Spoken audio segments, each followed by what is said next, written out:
It's time for Twig This Week in Google. We have a really packed show. Kevin Toffel is back from the IoT podcast. He's filling in for Stacey Higginbotham, Jeff Jarvis, of course, and Joan Donovan from Data and Society. We're going to talk about the troll factories. We're going to talk about Twitter, what was the hot Twitter hashtag, Twitter lockout, what that all means. We've got a big story in the New York Times saying Google has gotten too big and needs to be broken up. We'll talk about all that and a whole lot more next on Twig. Netcasts you love. From people you trust. This is Twig. Bandwidth for This Week in Google is provided by Cachefly. CACHEFLY.com. This is Twig, This Week in Google, episode 445, recorded Wednesday, February 21st, 2018. The Mortician's Wife. This Week in Google is brought to you by WordPress. Make WordPress.com your online home. Plans start at just $4 a month. Go to WordPress.com/twig to get 15% off your brand new website today. And by Rocket Mortgage from Quicken Loans. Home plays a big role in your life. That's why Quicken Loans created Rocket Mortgage. It lets you apply simply and understand the entire mortgage process fully so you can be confident you're getting the right mortgage for you. Get started at rocketmortgage.com/twig. It's time for Twig This Week in Google, a show where we cover the latest news from the Googleverse. That's Facebook, Twitter, the media, everything, anything. Jeff Jarvis is here, professor of journalism at the City University of New York, author of What Would Google Do, Public Parts, etc., etc. Hello, Jeff.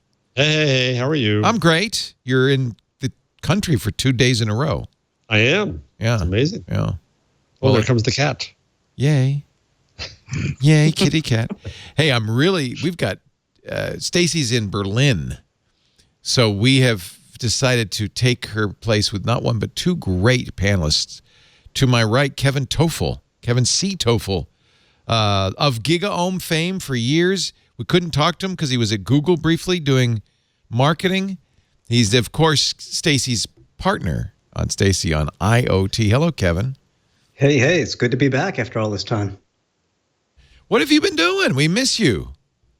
Lots of Netflix, Nintendo Switch. He's Netflixing and chilling. Listen to the Beatles, of course. Absolutely. Yeah.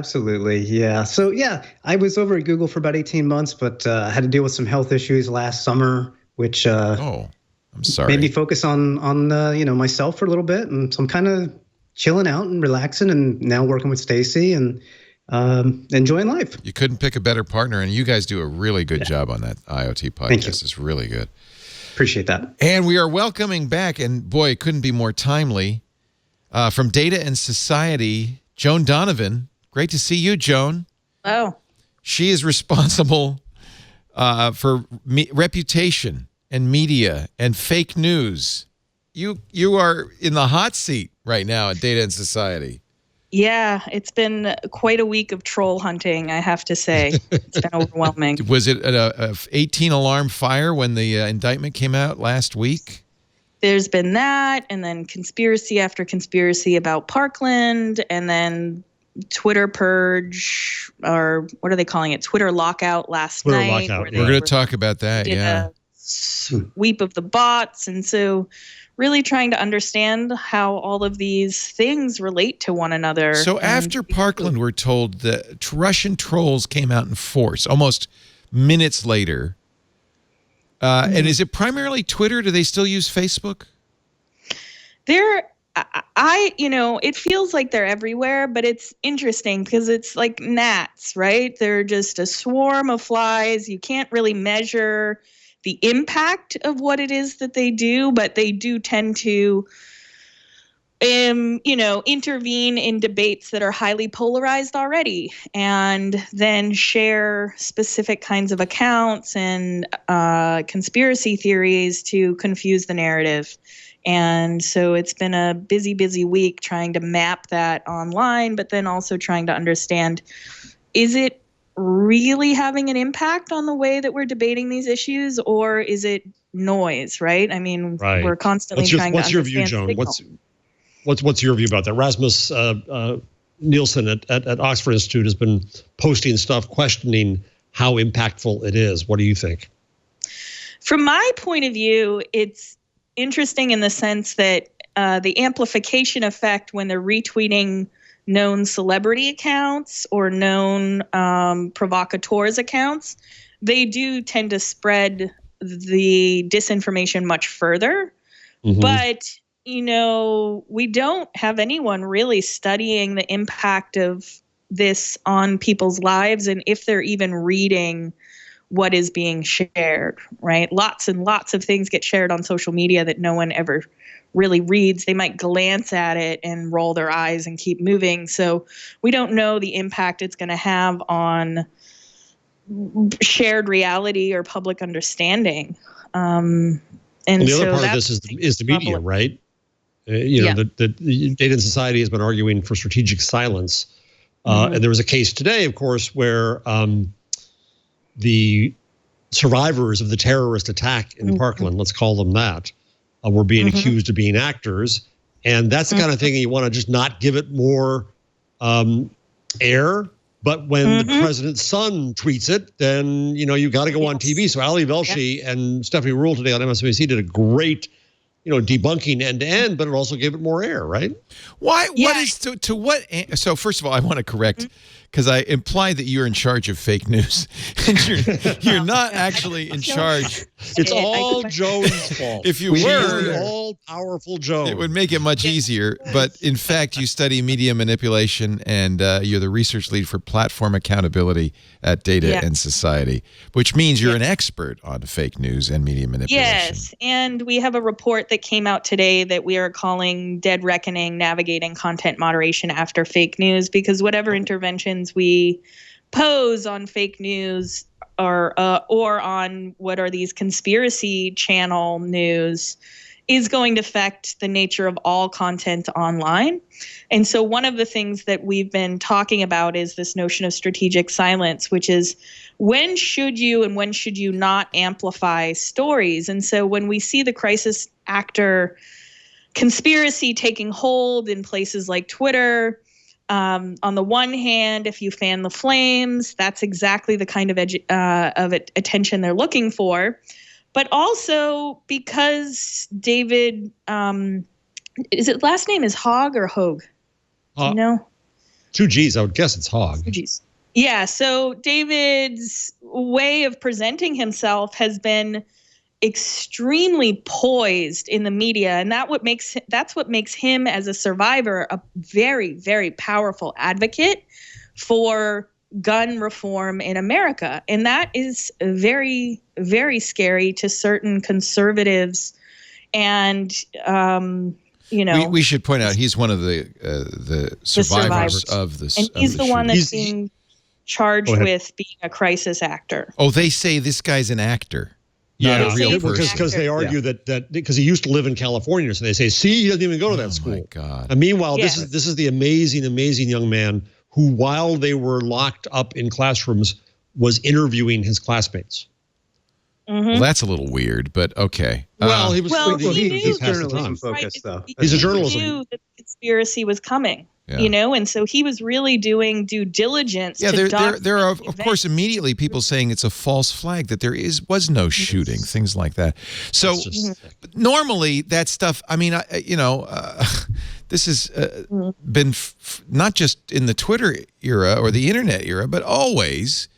And normally you just ignore this stuff. And frankly, I guess the first thing I'd say is, why does Twitter, is it just the media that pays attention to Twitter? Twitter only has, 300 million active users. I think the vast majority of Americans that are not on Twitter. So this was also being shared on Facebook and through YouTube. And so you think that InfoWars and the Gateway Pundit. So all these people are, in aggregate, reach a majority of Americans, you think? No, definitely not. I think what happens is you have this narrative of a crisis actor that starts probably before Sandy Hook, but that's the first time that I've heard of it. Yeah, I remember hearing. And then it gets replayed through every mass shooting. Right. And so you no longer have to explain generally what you mean when you're talking about the conspiracy theory of the crisis actor.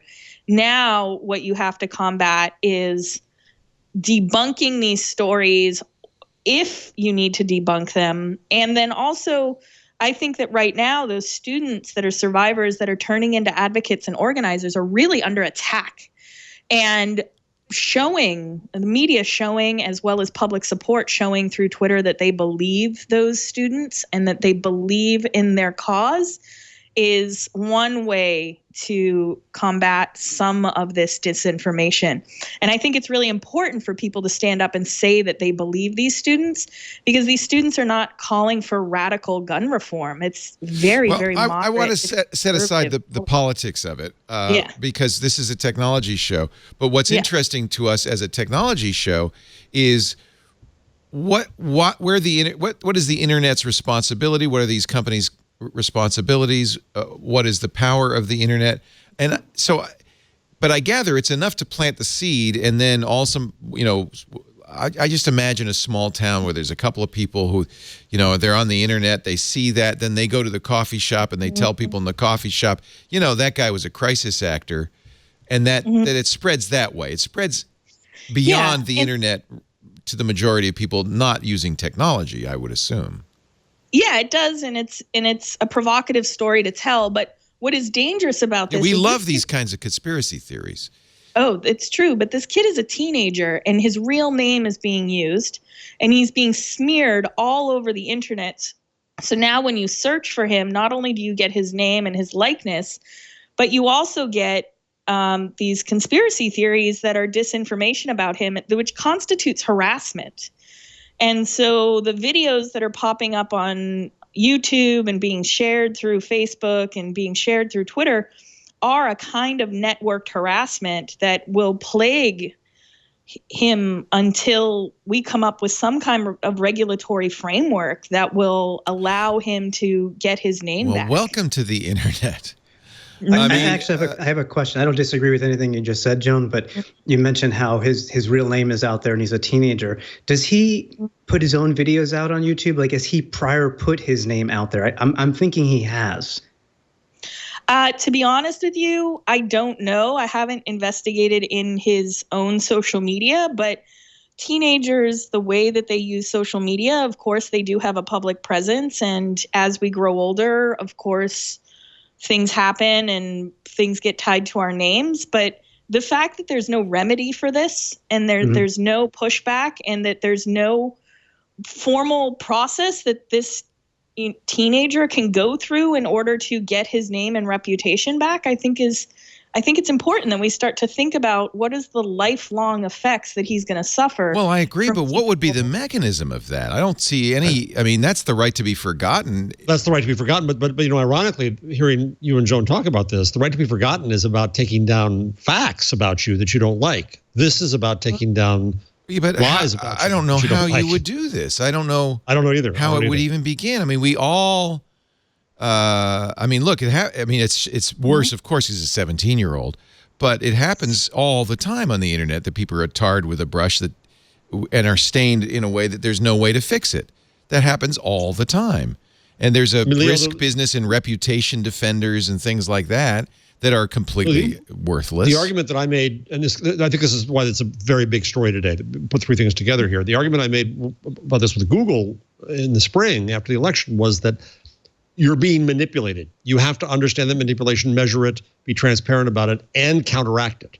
And so when Google announced they were going to account for the reliability, authority, and quality of sources in search ranking, that was them doing that.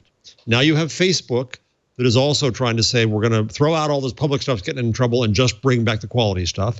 And now today you have Twitter, which we'll get to in a few minutes, doing a blockout of Russian bots. So all three of the platforms are beginning to make decisions about quality and credibility. Is it naive of me to say that really the burden is on us as people to just not believe this crap? if we can give people more signals that enable them to make that decision well, which is where but a if new somebody kind of journalism believes comes in. that, I would guess they're well predisposed towards it. It's not that. It's like if I told you, oh, you know, that guy's an actor. Nobody was shot in Parkland. A normal person would say, get out of here. You're nuts. Right. Right? But this is where the lack of trust in media goes. Sorry, Joan. Yeah, no, I agree that there's a lack of trust, but also you are hosting content that is harassing someone, right? And we don't all get away with that. And so there has to be a new way of thinking about disinformation in particular because of the way that it's being used against platforms and to spread information that is not, What's difficult about conspiracy theories is that there's no falsifiability. There's no evidence. You can't prove the contrary. negative. Yeah, but that's always been the problem. That's life. Yes. So in these situations, when you know that you have hundreds of hours of content accumulating in your platform, and you know that this teenager is being harassed, and he's being harassed because you are providing the distribution system and the archive for this content, then, you know, maybe he becomes the first person to sue one of these platforms for digital harms. Well, the case of Google, I mean, YouTube is one matter, but Google search, it's not really, it wouldn't be the platform, it'd be the originating site, it'd be where it's come from. Google will argue strenuously that you should be able to find anything, including bad stuff. If you want to say who is out there saying the Holocaust is a hoax, you should be able to find that. Now, if you ask, is the Holocaust real, you shouldn't find them. But if you want to find the bad actors, Google will say you should still be able to find them because that's part of their job so that you can do your work, Joan. Yeah, I understand, but I do not like being awash in disinformation. And I know that when it's targeting a specific person, that is a solvable and bounded problem, right? And so the evidence is in the metadata, and these platform companies do know who's uploading this content. They do know where it's being linked to, and they do have systems in place to deal with these issues, especially when it has to do with the networked harassment of an individual. And ultimately, this kind of harassment will not stop. This will go on for years. It's going to go on for. This is trolls be trolling. This is trolls be trolling. I feel bad for David, absolutely, and he's on the side of the angels doing the right thing, and it's a sad thing, but that's what happens nowadays. But it's not that we can't think about another internet or another way of interfacing with the internet and these platform companies. Well, I'm open to the idea, but what would you propose? Well, I don't work there, but if they want to, I mean, really though, I think this is a challenging thing. I mean, we've railed against the right to be forgotten. The internet. I mean, I hate trolls as much as anybody. I've been trolled for a long time. But trolls be trolling. What are you going to do about it? I don't know how you stop it. The internet. This is a problem. If we believe that the trolls own the internet and that anyone should be able to do whatever they want to do at any moment, what's going to end up happening is that you are going to continue to accumulate so much garbage that YouTube is going to become landfill. It's true. I mean, this is any public network. If you don't maintain it, for instance, we have many mods in our chat room and lots of technical tools to prevent trolling in our chat room, and you have to be on it constantly to prevent that. Well, so I think you're both headed to maybe a new standard here. The right to be forgotten, again, is a different thing because that's about erasing or rewriting history. This is about Joan. What Joan said is you're getting rid of harassment, and you with your mods are getting rid of harassment. So Twitter has a very low bar standard right now, which is child porn and such, right? And Twitter, I think, is showing that they want to raise that bar. So the question is, where's the bar? And there have been many complaints that women particularly get harassed and threatened on Twitter. If harassment and threatening no longer is a acceptable behavior on Twitter, is that a good standard? And is that something that's doable? Is there harassment in the eye of the beholder? Well, that's the question. if somebody responds to a presidential tweet saying you're a nitwit, is that harassment? Is that person blocked on the Twitter? Well, I think that in some instances, Twitter has allowed for bad behavior from people that are of a certain status or of a certain distinction. Here we have a unique case that we can look at and say, here's a minor, and this is someone that we should strive to protect. I agree. This is someone's reputation that we should create a terms of service around, that there should be a process for making these appeals, and there should be rapid attention to these disinformation campaigns, because part of them, if you live in this world like me and my research team do, there's so many that don't hit this strongly. There's probably hundreds of Parkland conspiracy theories out there. Right. There's only a few that have been picked up and amplified. So pick the most damaging ones, and actually, I think a very good job has been done to refute the conspiracy theory about Hogg. Mm-hmm. Right? Yeah, but if I search for David Hogg now on Twitter, on Google, all I find is articles saying he's not a crisis actor. That's But if you're people who don't believe media, the reputation. This is then the it doesn't problem matter. The Twitter fact-checking flag, in fact, drove more traffic to those things that were fact-checked false. Yeah, the Facebook. Facebook. Yeah. That's actually the problem. This is partly a technology problem and partly just a human problem. Just the other day, and folks in the chat room noticed it too, CNN went back to a Trump supporter's house and said, look, it's been found that you were actually interfacing with Russian trolls, known trolls. We found this out. You were organizing events with them and so on and so forth. This person was like, no, that's all BS. No, I don't believe you. You're fake news. Yeah, it's a very good piece to maybe show. And that's the other half of it. So how do you fix that? You can't with technology. We have to recognize that the internet is Times Square. I had an editor today on Twitter said, well, we should be, editing everything. You can't. It's an open conversation. So we've got to create. I don't want to go to an elitist hierarchy. I don't want to go to a paywalled quality world. But I don't want to imagine that if we just train people, everything's okay. We got a big trust issue to deal with, and journalism has a huge trust problem. But at some point, if you recognize that it's Times Square, you're not going to listen to everybody on Times Square and think that they're right about everything. You're going to have some mechanism to judge.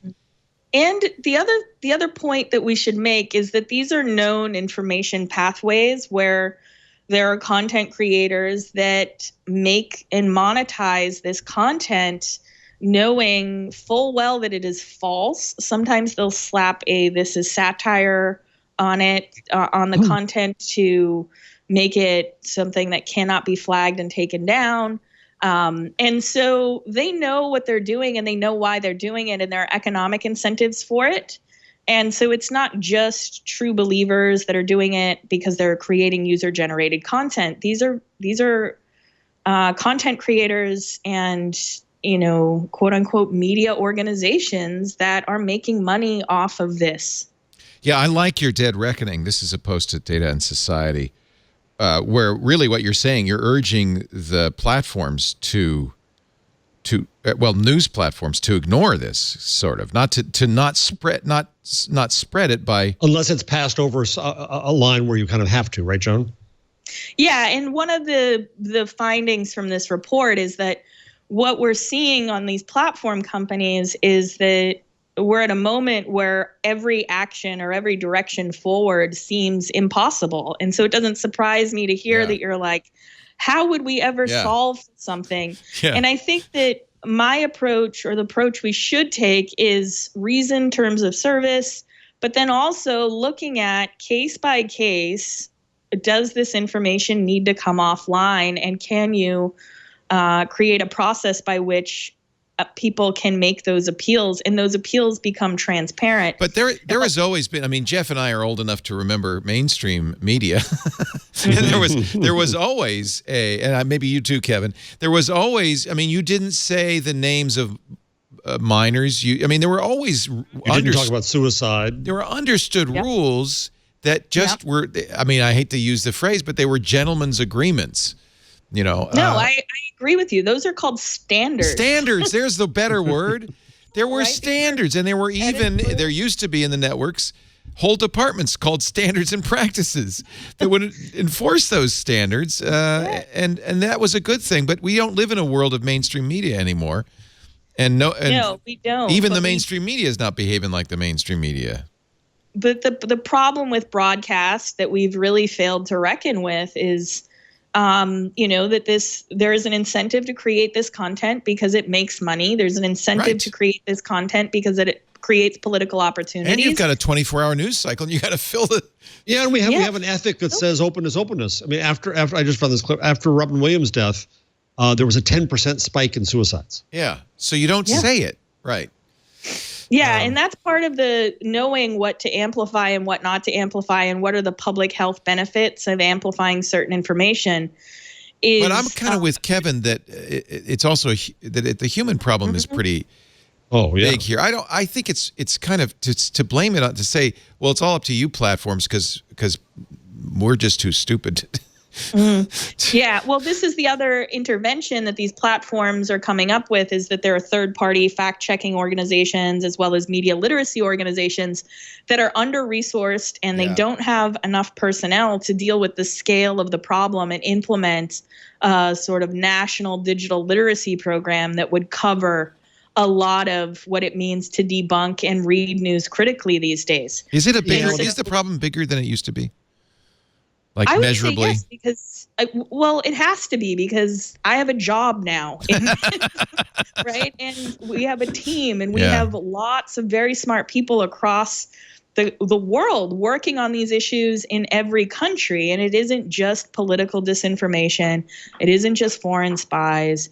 There are real incentives to use the broadcast capacity of the internet, which as an infrastructure has rapidly scaled without any regulation. Right. It used to be that you remember the days of downloading a JPEG, right? Right. And it would sometimes take, a while. 5 to Nobody 10 does that minutes to anymore. get a picture. And so as it's become easier to transfer data, and we've moved into this mobile web moment, we haven't thought about what are the educational campaigns and the necessary tools that we all will need to be able to be critical It's happened readers. so fast. But let me also argue. We're just not prepared for it. Sorry. Please, Jeff. I'm doing research now on kind of look at the post-mass world, and so I'm reading a lot of stuff. I just reread Amusing Ourselves to Death and other things from about 1960 to 1990. So TV is huge. What's it doing People like society? Postman saw this coming, though. Well, but they said it about TV, right? And they decried television. They decried what was going to happen. If you look at about 1960, after a less than a decade of very popular televisions under our belt, there's a huge panic that goes on around then. And I think mass media has empowered this, but we burned witches in the 1600s too. Yeah, exactly. And I think that the problem, Joan, that I have with this notion of media literacy, and I get in trouble for this, but it's media centric. It's a little paternalistic to say, if you just read all of our media and if you understood how to do our media, then everything would be okay. Maybe there's something wrong with our media. Maybe we got to start there. And maybe we have to have more respect of the public. You listen to these Margaret Sullivan's column this week about the teenagers in Parkland is really wonderful. You hear the narrative is, teenagers are all apathetic and they're all illiterate and they can't spell and they can't speak. The teenagers of Parkland disabuse every such notion. And what made them this way? What made them savvy? The internet did. By the way, right on the front of that article, a video of David Hogg. Mm-hmm. I admire these students because they, as much as anybody, knew that becoming the public face of this would expose him to this. Maybe he didn't, but he's being very mature about it now. I heard him today on TV saying about all this hoax about him. He said, "Well, it did a job for me. It doubled my followers today." Yeah. Yeah. So he has more. Going back to Jeff's point about mass media, I think that we also have to remember that we learned how to watch TV, War of the Worlds. We learned how to listen to the radio. Right. That's right. That there's a format to it. And, one of the Jesse Daniels, who's a researcher that wrote the book Cyber Racism, has a really beautiful earlier paper from maybe 10 years about using a usability study where she looked at how students learn to read the web. And she was looking at these websites called cloaked websites. So back 10 years ago, if you searched for Martin Luther King, you actually got a white nationalist website that had bought the domain and then was serving disinformation about Martin Luther King. And so students were taught to read into the infrastructure of the website, into the way that the content was presented. And in doing so, they were able to assess the quality of the news and the quality of the presentation in these websites and make an assessment of them. And so part of the way that we're doing media right now, though, is we have these generalized templates. Everything starts to look the same. And so it's very difficult to tell the difference between legitimate news and what are these like incentivized, monetized news outlets. Same is true in the news outlets themselves. I mean, our business model drives us to clickbait, drives us to polarization. We in media have not been nearly honest enough with ourselves about our responsibility in all of this. Well, so what are some of the main recommendations that your report makes, Joan?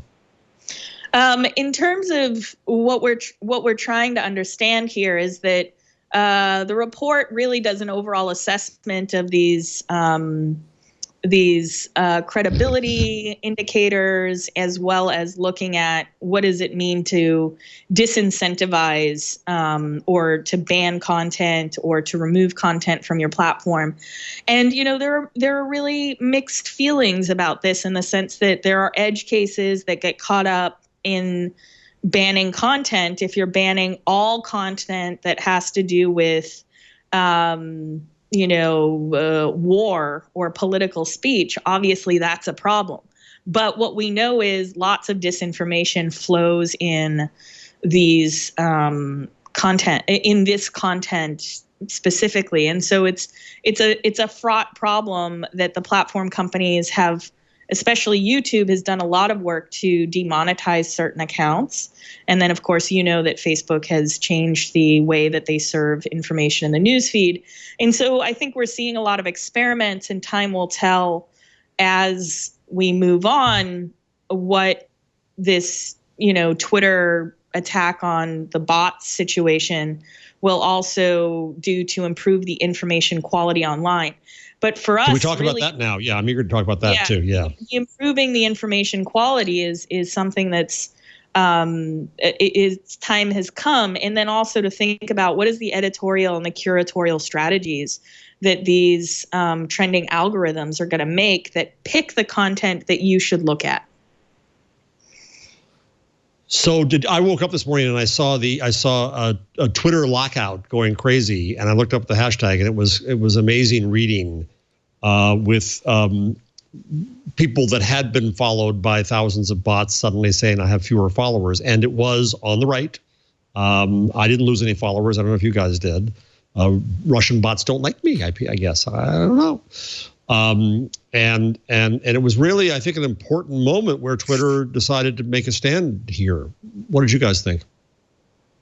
Well, it just plays right into the narrative of those people who believe in the conspiracy theories and the left-wing media and left-wing Silicon Valley, and it just plays. So what right do you do? into Leave that. the bots? I don't know what you do. I feel like I just, I don't. My problem is I don't understand the mentality of people like Dinesh D'Souza, who, I don't understand how people.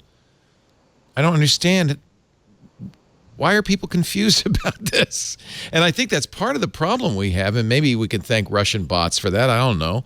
Is that we're so polarized at this point that there is kind of a gulf, a massive gulf. Forget the generation gap. We have a gap of massive proportions. Reality gap. A reality gap. Did you see the New York Times article from about 2 weeks ago called The Follower Factory, which really went through how bots are sold to influencers and celebrities? We talked a lot about it. It's fascinating. Yeah. Yeah, and so this is another iteration of that, which is that sometimes these aren't just what they call quote unquote suspicious automated activity, but that there are groups of people that are coordinating these accounts that are acting as a kind of flock. And so if you were to imagine a social media as a territory, and the social graph is something that these bots can really push content from one quadrant to another, right? And so it isn't just about intervening on and staying within the neighborhood of conservatives on the social graph. It's about pushing that kind of content into another vector and sometimes trolling other partisan groups or creating highly polarized debate. Did Twitter just kill a bunch of bots? I mean, they didn't pay attention to who they were following. They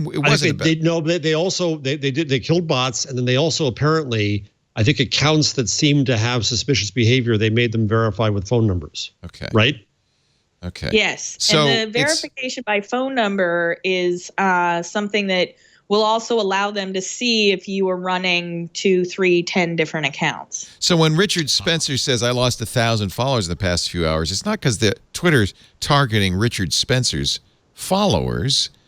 It's just that he has a lot of these bots following him, because that's the job of the Internet Research Agency and these other bot factories is to amplify these voices. What I find interesting is also that what is their agenda? Like, why did the Russian bots leap in in Parkland? Is it because they don't want gun control, or is it, as I would imagine, more likely because they want strife? Period. Yeah, I would agree with you that strife is part of it, and part of it is making it seem that the terms of the debate are so unreasonable, that you are so far apart on this that it can't possibly be reconciled. And so what I was just talking about, that gulf. In other words, I've been influenced by that. Yeah, and the other thing that's difficult about this is they've been around before the election, and they've been influencing other social movement groups. Yeah, so according to the indictment since 2014, but I think probably forever. I mean, I don't think that's another problem of degrees. So Adrian Chen did an investigative report in 2015 where he went to the Internet Research Agency and basically said that it was a small-time operation. But it doesn't mean that this operation hasn't grown since then.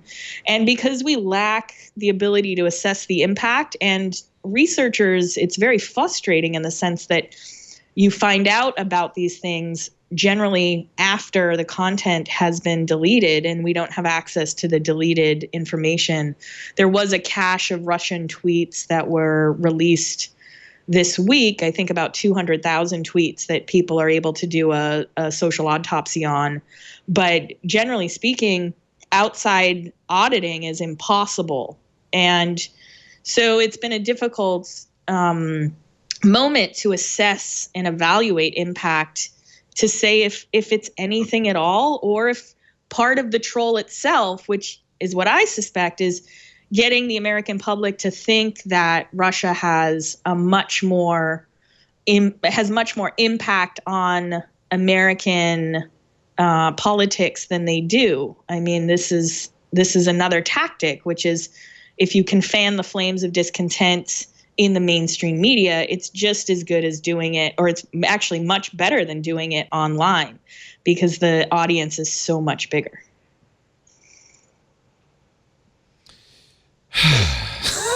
I'm so depressed now. Well, don't be depressed. But see, that's the bots doing their job, right?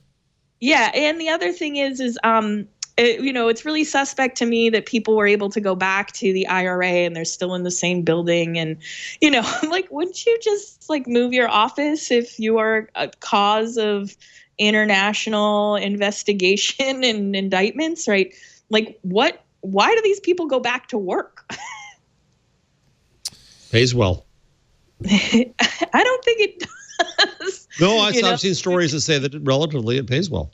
Okay, relatively, but it's still, to me, the whole thing feels orchestrated. But also, they've created such incitement around bots that it's been interesting to see the relationship of bots to known disinformation artists online. And so watching people respond in this Twitter lockout has been really interesting to me, because I've also seen several people that I follow having lost quite a bit of followers that would be considered leftist. And so that to me has been interesting to think about in terms of what is that Is that the Bernie effect? What the indictment said was that they tried to benefit both Trump and Bernie Sanders. Yeah, and I think part of it is that some of the people that you follow or that I follow are would be considered quote unquote hyper partisan, that is, or they're non-voters in the sense that they're so left of left that the system cannot survive. However, if you really want to visit the upside down, just read the hashtag Twitter lockout. Because it's pick out some random accounts in there. Okay. Do we know how many? Do we know whether Trump lost followers today? Oh, that's interesting. I have not been paying. I couldn't find a service to know where to see. A lot of people are saying, just refollow me if you got kicked off, as if these aren't bots that have been kicked off. Yeah. Project Veritas added again, of course, saying, with fake videos asserting that Twitter engineers are working to ban right-wingers. Here's the famous Ben Garrison. Big Bird brother is watching you, trying to mute somebody wearing a Make America Great hat, shadow banned. But I don't know. What do you tell people who say, no, those aren't bots. You're banning conservative thinkers and tweeters. And, this is clearly what these people think. In that, we don't know what signals Twitter is using in order to understand what is an automated account and what is not. One of the signals that has been used in the past is related to, does this account only do retweets? And do they have an authentic voice? Do they tend to post at the same time using the same exact tweet as a group of other accounts? So that would indicate a kind of net that's being controlled by a single individual. Another way that I've heard, but I cannot confirm in any way, a signal that they look for is related to, does this account click with a mouse, which is something that can be tracked. And so if the account isn't clicking with a mouse, then it might be automated and coming from other places. Or is the account using a social media service to broadcast the same information between Twitter and Instagram and other platforms? And so they have a mishmash of signals that they look to in order to talk about which accounts are bots. And then the other thing that I think serves them over time is that you get the same network effects related to certain stories. And so the same groups of people that are promoting the crisis actor narrative here have been creating or promoting crisis actor narratives in the past.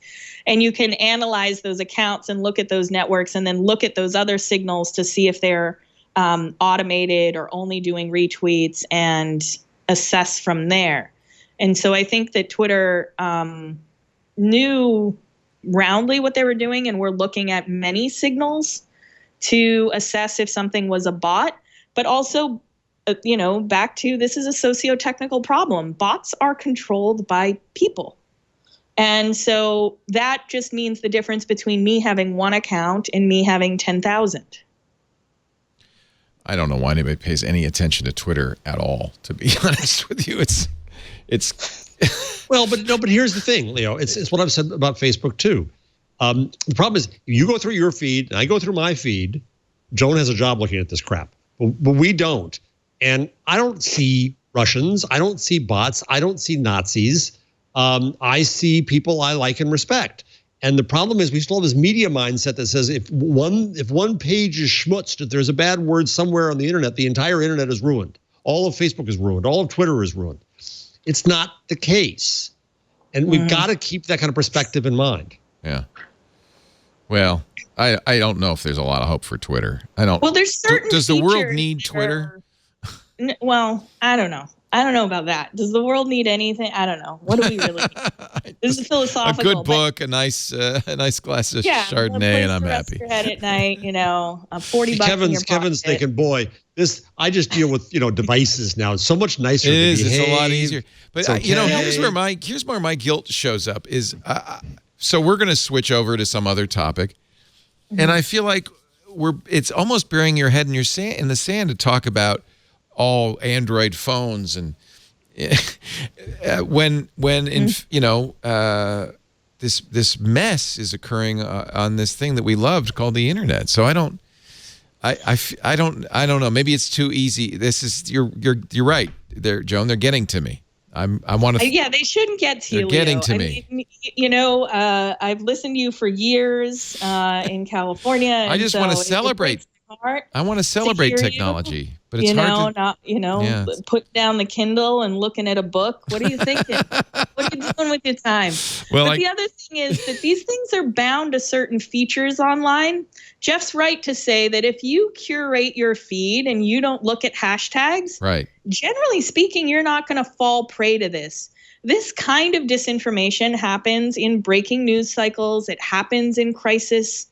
And those are bounded problems. It happens to individuals that can be solved for. And just don't click the moments button, whatever you do, in other words. Yeah. See, the other thing here is I think that the two people I know who have for their careers have had to deal with the worst crap of the internet are two of the nicest people I know. That's Joan Donovan and Matt Cutts. So somehow they've managed to keep their sanity, but we can't. Well, I do. I do a lot of this work, but at the same time, I have to have faith in a humanity, or else, ultimately, what pains me, Leo and Jeff, is that I love the internet. I do. I love technology. I love toys. I love things that move. I love things that blink. I love tape and telephones. And so, but I don't think we've actually lost the fundamental infrastructure of the internet. These products are built on top of it, right? And so if we think about them as the end-all, be-all of the internet, then we're really only looking at one, we have a one-dimensional problem.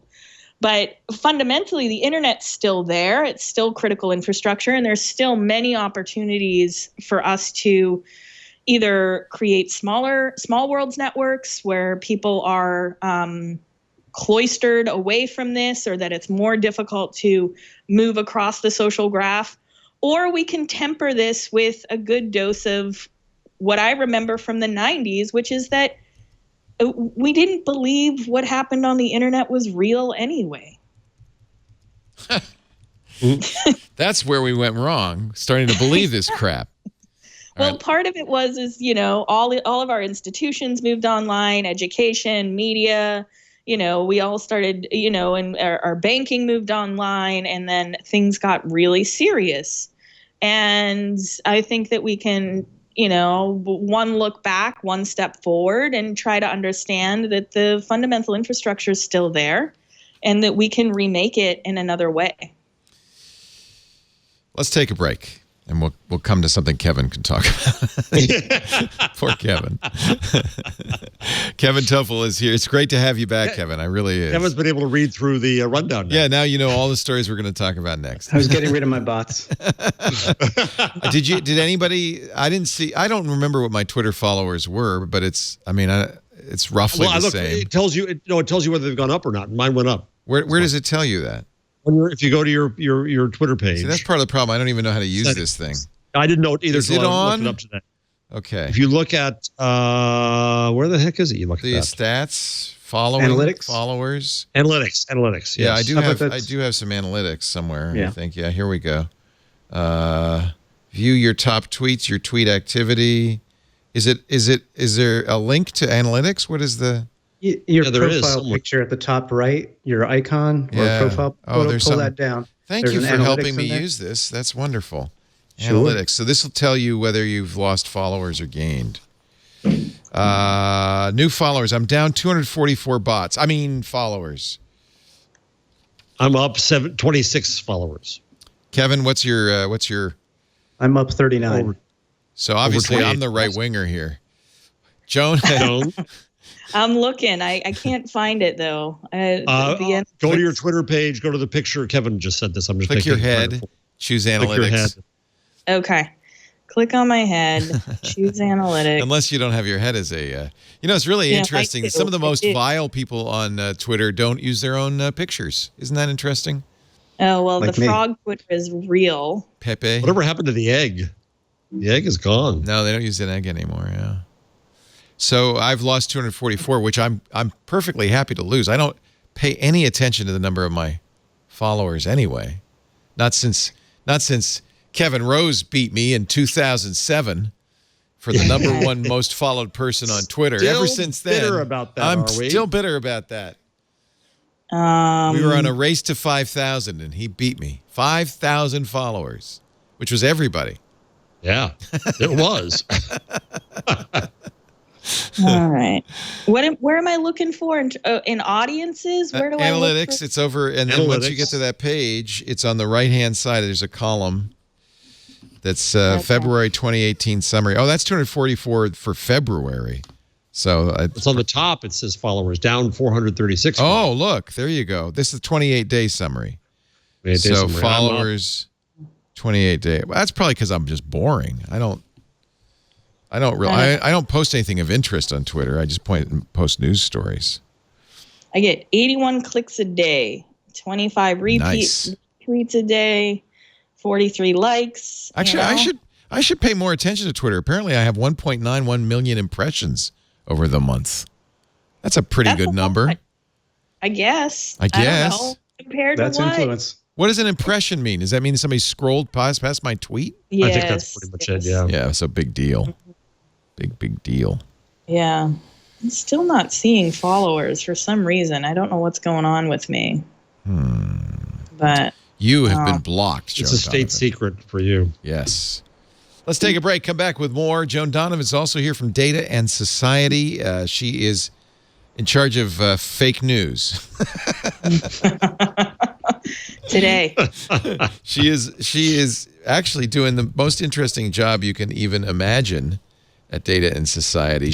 Her technically her title is Project Lead on Media Manipulation and Platform Accountability, which is fascinating. So if you want to work for me, I'm hiring. Wow. So come on in. What kind of skills does somebody need to come to work for you? Probably a lead line stomach. Yeah. And, yeah. I don't you have to want to come back the next day. I honestly, I took Twitter and Facebook off my phones. I never feel good afterwards. And mostly I use things like Nuzzle to look at what's going on Twitter because it just aggregates news stories. It just makes me feel bad. I don't like to feel bad. I mean, it's like anything, it can get, once you get stuck in those echo chambers, right? You start seeing the same content over and over and over again. And it just feels obnoxious, right? It just feels like, what am I even doing here? I'm reading the same thing over and over again. Yeah. Those Russian trolls are bringing me down, man. I can't believe they got to you. Of all people, I don't even know. Are they all Russian or are they from other places too? This is the other thing is this is an agency for hire. They could be from anywhere. If Erdogan in Turkey decided I need to get my word out on Twitter, he could go to the Internet Research Association and say, can I get a few bots to help me out? They're not bots. They're people. By the way, we shouldn't call them bots. That's not fair. Mm-hmm. They're actual people. They're using two technologies. One is there's just the sort of human element where they're using sock puppet accounts, pretending to be either organizations or individuals. And then the second layer of it is some of it is automated and they have bots set up to amplify those accounts, to follow those accounts. And so that's what we refer to when we refer to a botnet. Okay. And then the other thing that's important to understand is like there's this, but then there's also an entire industry devoted to fake followers that has cropped up in order to game these algorithmic systems, so that that's just commerce. Yeah, but you can still buy and use those same followers in order to do the work that you're trying to do. What are the chances that the NSA or other U.S. federal agencies don't have the same capabilities? I mean, I don't want to sound like a conspiracy theorist, but, in my work, if anybody has a right to, Joan, you do. In my work with movements, we know that movements have been infiltrated for years. Entire COINTELPRO programs have been set up to infiltrate movements, and infiltrating movements through social media and using social media to, influence movements is. I think we have a bot gap. I think we need to get some bots in Russia. Let's go after the Russians. Yeah, Leo Laporte hacks Russia. We need a bot. There's a bot gap. We need our own internet research agency there in McLean, Virginia, to get chat room. You got a new job. Go get the Russians. Screw with them. This is the other thing is they've dedicated a multi-year propaganda plan here, and getting Americans to do things for that long without any specific reward. I mean, it's going to be hard to engage, formalize that kind of civic engagement. Oh, of course, I'm being facetious here. It helps when you're a totalitarian regime. It does. It really does. And as well, we do know that the U.S. has run social media operations in other countries in order to influence, networks of actors. And so that stuff is well known. And so one of the things that I often refer to when I talk about our understanding of social media is that it's not a reflection of reality. It's a bit of a funhouse mirror. And if we don't understand its distortions through manipulation, then we don't understand the reality that we're living in, which is partly mediated by screens. And then there's the stuff we see with our own eyes. Jeff, it's your fault. I'm looking at August. I lost 878 followers because of your Trader Joe's queso tweet. I blame you. I blame you, Jeff Jarvis, City University of New York professor of journalism, helping us navigate the mainstream and otherwise media. And Kevin Toffel, his triumphant return. And I don't tweet about politics or queso. Yeah, me neither. Man, safer that way. Safer. Kevin is at the IoT podcast with Stacy, and Stacy's in Berlin. What's she doing in Berlin? She is freezing her behind off cold because there? it's very cold. Oh, yeah. She's at the Bosch IoT event that they have for several days. Yeah. That's right. Not my thing. Well, we're glad you're with us. Thank you. Thank you. Yes. How do you feel about Chipotle queso? I've only had Chipotle once, to be honest. He's too healthy. He doesn't eat that stuff. No. Don't let the running every day fool you. No. That's why you run.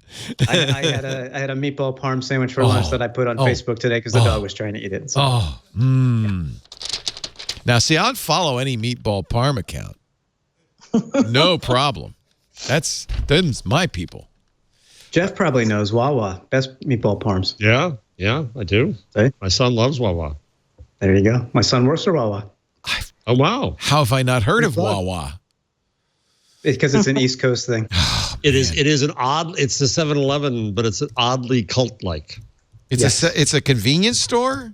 Yeah, with sandwiches. They have more fresh made food. Well, fresh may be a stretch, but they have more made food. It's fresh. I've seen how the sausage is made. I know. They started out as just a milk delivery way back in the day in Pennsylvania, and they've expanded to hundreds of stores throughout the tri-state area and all the way down to Florida now. Yeah. And you go in. It's very techy. You order on a little a screen. And get your, Yeah. They don't serve bots either. Savor Wawa's hot hoagies. That is a mouthful.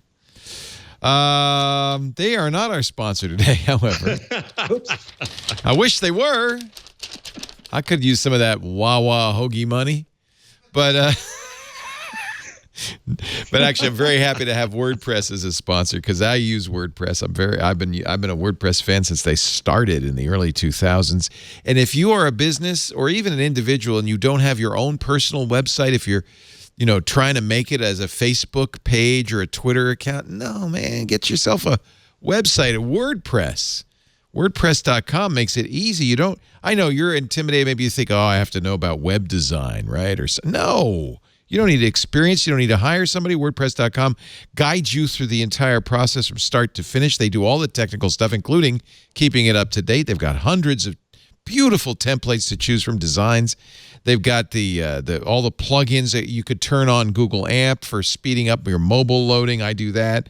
Built-in search engine optimization makes Google happy. Social sharing, so you don't have to put it on Twitter. Your fans will tweet about you or Facebook about you. If you're a business and you don't have your own personal website with your own domain name, I feel like in this day and age you barely exist. You've got to do this. This is table stakes. And what a great customer support team. You'll never be at sea because they're there 24 hours a day, Monday through Friday, weekends too, to help you. They love helping you. Plans start as little as $4 a month. And here's the thing, 29% of all the websites in the world, 29% run on WordPress. You'll be joining a community of nice people. Get started today with 15% off any new plan purchase. Go to wordpress.com/twig. I'm there. Will you join me there? 15% off your brand new website. WordPress.com/twig. We thank WordPress so much for their support of This Week in Google. All right. I just hired a new president or CEO, I forget which it is, named Kinsey Wilson. I wanted to mention this because I saw your tweet and you said, this is so good. And so why is that so good? So Kinsey was USA Today top editor, and then he was in charge of digital and then all news content at NPR. So he's a journalist. And then he was at the New York Times. Yeah, Kinsey's a really top-notch media executive. So I think it's good for us in media. That's a wonderful guy. That's really good. So just now he's been hired. I mentioned this last time and I couldn't remember his name because I saw your tweet about this. Nice. He is now at WordPress. Fantastic news. As I don't know, CEO or president, or I think Matt Mullenweg is chair or. Yeah, Matt. Of course, I've known Matt for years. This is him, right? Yeah. Delighted to be joining the growing team at WordPress.com and parent company Automatic. Iconic champion of the open web. Many more chapters to write. So that's pretty awesome. It is. Yeah. Well, we only do advertisements for companies I feel good about, and this is one that's easy to feel good about. It's easy to feel good about them. I completely agree with you. Let's see here. All right, let's change the subject. Let's find something exciting about technology, something wonderful. Google removes the image view button from search because Getty talked him into it. Now this is going to lead into it might be a genteel way to say that. Yes. This is going to lead into this big New York Times Sunday feature that's coming up this Sunday about the case against Google. That's the name of it. But it's a little more nuanced, that article, than that. But Getty was mad because, like other sites, Google in their image search would put Getty's custom images there, and you could click a view image button and just download it. And Getty felt like that was, foul play. They actually sued, and it's believed this is part of the settlement. You can still right-click on the image and download it, right? Yeah. Yep. And there are already Google Chrome plugins that restore the download image button, but I don't tell Getty about that. See, this is the problem when you want to be the purveyor of all the world's information, Yeah. So Google's mission statement is what? To put all the organize the world's information, make it accessible, make it easily accessible, right? But as Charles Duhigg points out in his New York Times Magazine piece, Google's business is advertising. And the search is really just a way of driving advertising traffic. And and he tells some stories in here that are pretty compelling. Google doesn't seem to be unwilling to inconvenience competitors. He starts with telling the story of a company called Foundme.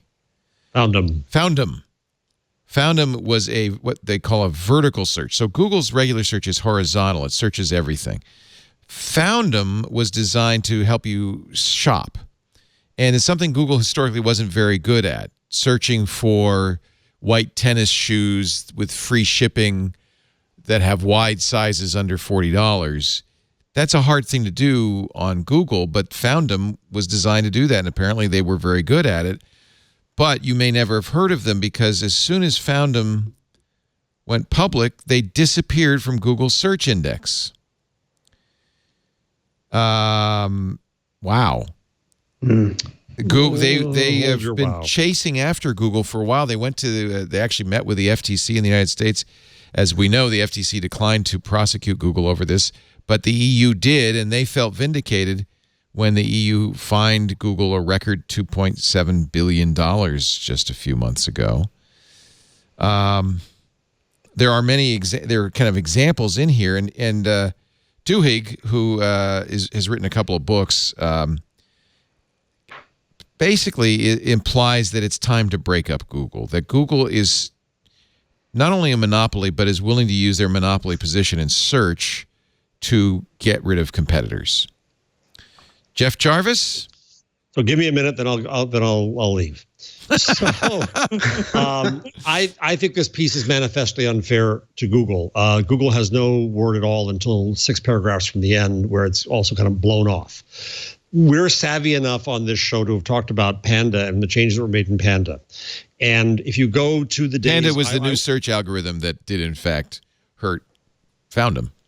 It hurt Foundum and it hurt others. So About.com, where I consulted when the Times bought it, was invented a whole new form, and then demand media came along and messed it up, and then there were all these content farmers messing it up, and Google had to have a formula for its algorithms to say, what are we going to do about that? We're going to get rid of a bad content experience. And yes, demand media was put down, but so About.com went out, was the dolphin caught in the tuna net, and it went out too, basically. It went way down. In the case of Foundum, I looked at Foundum back in the day when these complaints came up. Google's complaint is they don't want sites that are just a whole bunch of lists of links to make money off those links. And Foundum, in fact, appears to be just that. It may be better than that. It may be fine with that. But the mechanism here. Although Duhigg points out that that's exactly what Google is. Well, that's a little disingenuous. That's exactly what Google does. A bunch of links to make money. The mechanism here. No, Google actually has links to content. This has links to just deals and advertisers. Yes, because it's a shopping search engine. Exactly what it should have. Give me my minute. Give me my minute. Okay. Give me my minute. So the mechanism of taking an algorithm to take down the latest trick of the spammers or of the manipulators. In this case, there are lots and lots of sites that were just link farms. Foundum looked like that. Now, Google may have done a bad job, or Foundum may in fact have been that. I think that they're being martyred a bit. I don't think it was that good a site. I don't think it was that wonderful when I saw it back in the day. Now it's down, so you can't really compare. Right. But this is the way that Google operates, and there is in this story there is zero acknowledgement of that kind of manipulation and spam management. If we had Matt Cutts here, he could talk about, I think, that from a higher level that's not in that story whatsoever. This is an effort to say, this is advocacy as pure as it comes, to say, let's break up Google, and here's my sob stories about what happens. But a lot of those cases, A, they weren't necessarily good sites, or B, like About.com, which is a good site, when that formula got manipulated too much, it went out with that. End of spiel. What about, this is a different technique Google uses, Skyhook Wireless. We've talked about Skyhook before. This one's different. This is a different methodology. And I don't know the facts of this case. I'm just taking Duhigg's assertions as fact. So if somebody has a counter story, that's fine. Skyhook, we know about. They were basically a location service using Wi-Fi. And they went around and they mapped everything so that if you didn't have GPS in a device, you could, based on triangulating the Wi-Fi signals, you could figure out where you were. This competed, obviously, with Google's location software. In fact, Google Street View went out and started to do the same thing. Right. So a lawsuit filed by Skyhook against Google in the discovery revealed an email from a Google manager, an internal email that said Skyhook's accuracy is better than ours. Not long after that note, it was written, according to Duhigg and the lawsuit, a high-ranking Google official pressured Samsung and Motorola to stop using Skyhook and said, if you don't, we could make it difficult for you to ship your phones on time. Google's denied this, obviously. So soon after, Samsung and Motorola canceled their Skyhook accounts. Skyhook sued Google, and though one suit was dismissed, Google ended up paying $90 million to settle a patent infringement claim. But by then it was too late. Skyhook founders, bereft of other partnership options, had been forced to sell their company at a large discount. Yeah, now, I don't know the facts of this case, so I'm just quoting here. But if that's true, is that not exactly the kind of anti-competitive behavior that a monopoly uses to protect itself and to enter new businesses, keep others out of that business? That's exactly what antitrust law is meant to do. But I'm just going on the evidence of how the Foundum case was handled. I don't think it was handled journalistically very well. Yeah. So I don't know. Maybe he's got it wrong. And listen, Google is not pure as the driven snow. Google is a gigantic company where people can do bad things. All these companies can, and they can mess up. And so I'm not defending them wholeheartedly against all possible sins by any means. Just this Foundum case, I think, is a red herring that was also jumped on by Vestager in the EU. She wanted an excuse to go after Google. But did Google do other things that were bad or misuse their authority or their power? Maybe they did. I don't know. So a couple of things here, just from having the perspective of having worked for Google. I cannot name a single Googler that doesn't want to do the best thing for the end users. I just couldn't. They were all fantastic in that regard. And I think Google's vision was to do that. But once you become beholden to shareholders, you have incompatible goals now. And I think that's a large part of the problem, trying to balance that. Because quite honestly, if Google's got a competitor such as, say, a Skyhook Wireless that does have a better solution, and I remember when this all happened, and I remember Skyhook, and it was a good solution. The folks, the rank and file, they want the best for the users. But at some point, management knows the buck stops with them and with the shareholders. So what do? I don't know how you reconcile that. And Google's now a big entity that is beholden to shareholders. So there's a big issue there. But Kevin, you could be beholden to shareholders in an evil way, Uber, or you could be beholden to shareholders and say that the company that we are has a standard that we're going to behold because that's our business. I think that's closer to Google. Are they perfect? No. But I think you're right. Everybody I've ever met at Google holds rather religiously to users. And so that's at least the pressure that's within. That's the don't be evil. That's the license to be able to say that. So we can put this particular conversation aside because I would like to say, and we talked about this in Windows Weekly, maybe the higher level conversation, and it brings us back to Scott Galloway's book, The Four, in which he says that these big tech behemoths, these companies that are so big they, in Duhigg's words, blot out the sun, Amazon, Facebook, Apple, and Google, are bound to come under scrutiny soon because they are getting so big. Oh, they're under it. There's nothing, by the way, I would not buy into the notion that just because a company's big, it's bad. I think that's a value judgment that some people make, but I don't think that it's going to stay big on its own. Yeah, Microsoft. But I think, and Duhigg uses the Microsoft example. He says if the DOJ hadn't sued Microsoft and gotten them looking over their shoulder, there might not be a Google. I don't. Microsoft's taken its foot off the pedal, gave Google an opportunity, and that's really the larger philosophical question. I'd love to know what you guys think. There's really there is one current of thought that says technology is different than any other monopoly situation. Duhigg mentions Standard Oil. There's AT&T's breakup in the 60s. In the world of technology, some innovator's going to come along and you're going to get out innovated. And no matter how big you are, and all these companies, including, by the way, Standard Oil, got big because of technological innovations they owned, that somebody's going to come along and disintermediate you. There might be some evidence that's already starting to happen. Facebook's starting to slip a little bit. So there's some who say, in the 21st century, we don't have to worry about this. Don't worry. Antitrust regulation takes so long, took more than a decade in the case of Microsoft. It's too slow. It's not effective. Just let the market handle it because technology, it's the nature of technology that innovation will solve this problem. But there's the other side that says maybe that's true, but if there's going to be a point where Google, Facebook, Microsoft, and Apple, and Amazon particularly, are so big, Amazon's already getting there. Look at Walmart just stock just tanked. It lost $31 billion in market cap, 10% of its stock value. Toys R Us is gone. That they'll get to be a tipping point beyond which you can't fix it because all you got is Amazon.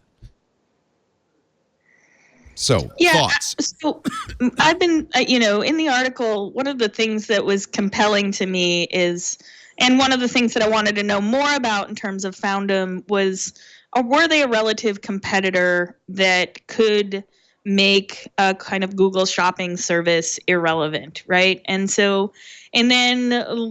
showing the case of Skyhook where, that the company eventually had to sell out because it couldn't compete.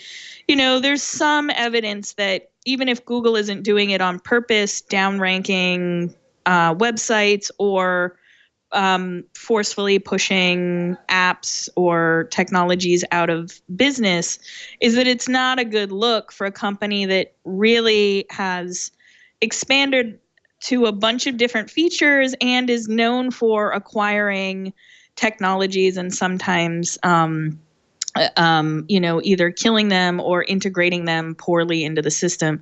And then the other thing that I'm wary of, and Jeff, we can argue over this, is the algorithm made me do it is, one of the most difficult excuses for me to swallow at this point, knowing that these algorithms aren't, we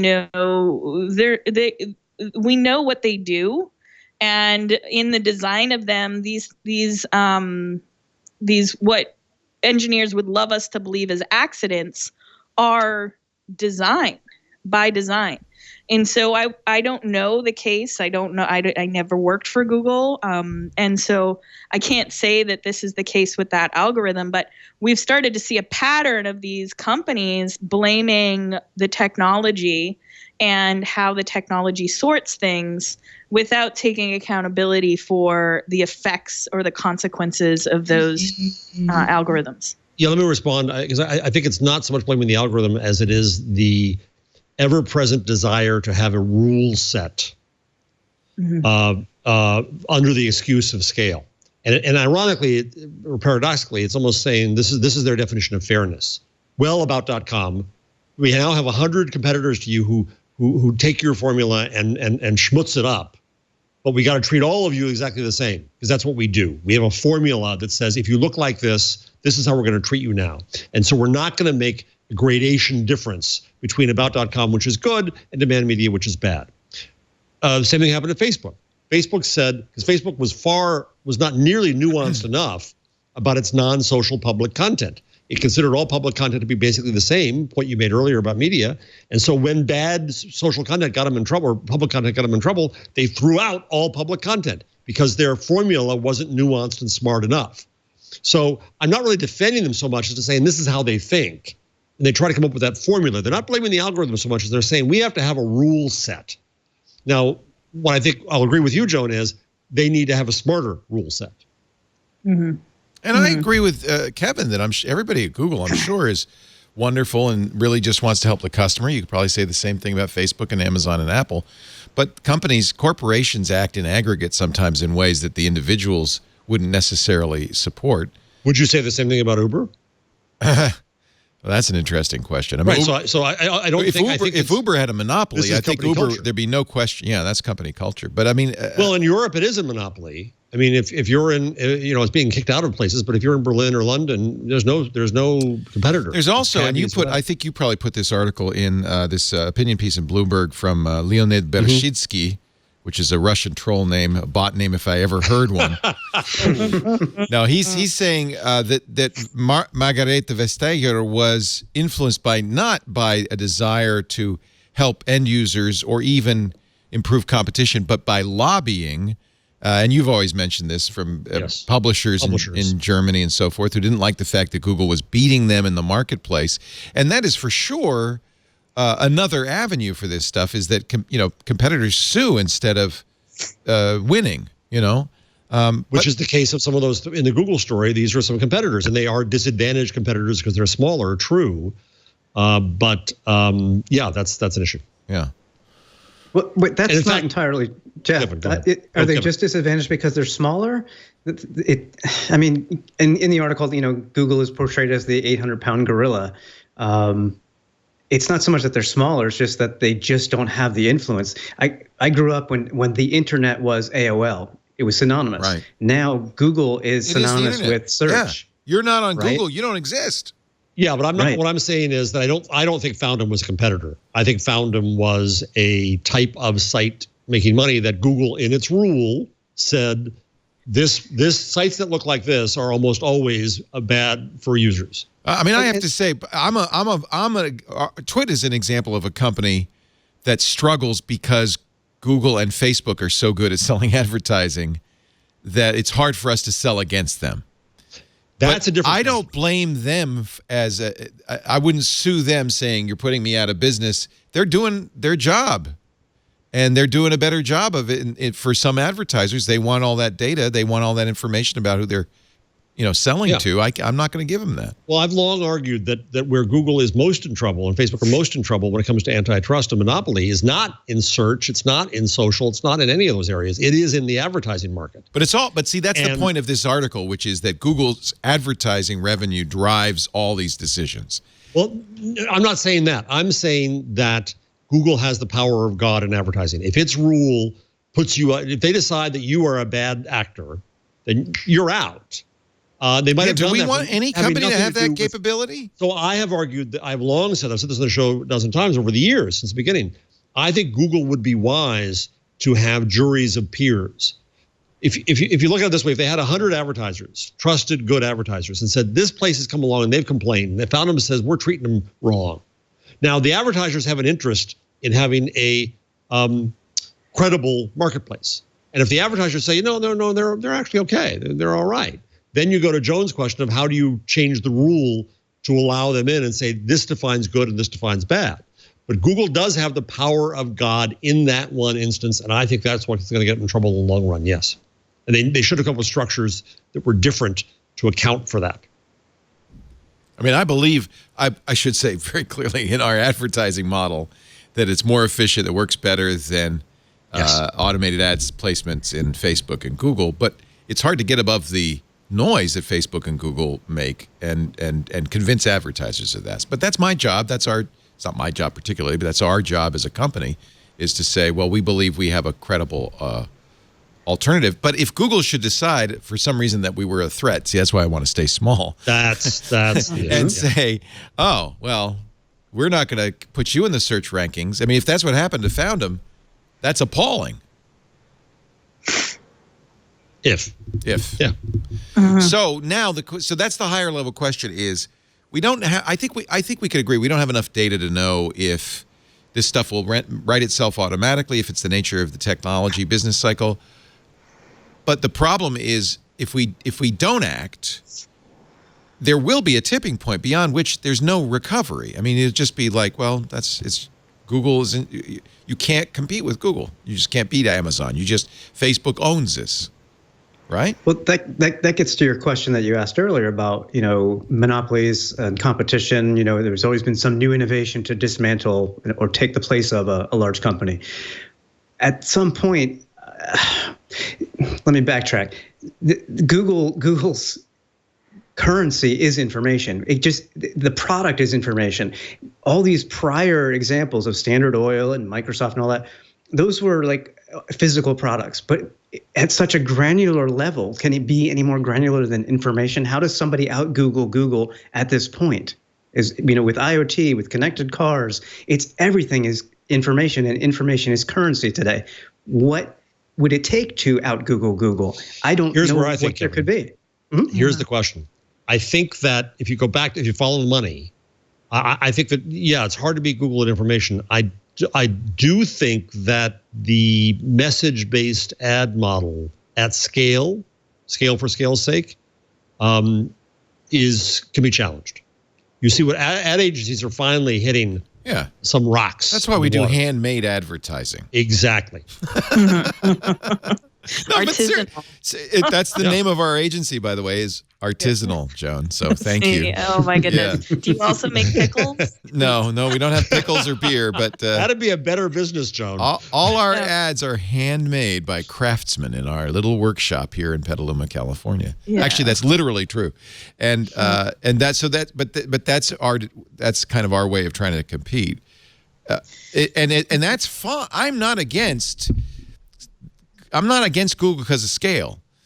But they do have a lot of power.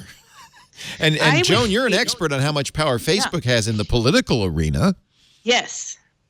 And this is one of the things that people have been trying to measure over the last, decade is how much political influence and opportunity does that present to political clients, right? And running social media through politics or running your politics through social media rather. But also I think that what's difficult about this case in particular with Foundum is that you have a part of the search engine that is devoted to making money, right? About, sharing shopping links, which often has some kind of advertising revenue attached to it.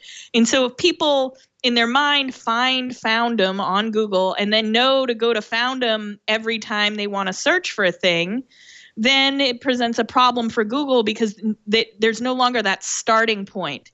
And that's an incentive to move people or to move other search engines off the platform. For instance, if you're searching for a flight, right, you might have Google now owns travel, right? They're trying to. But I'll tell you, if you search for flights, depending on the machine that you're using and the platform that you start at, you will get the same flight offered to you at different prices.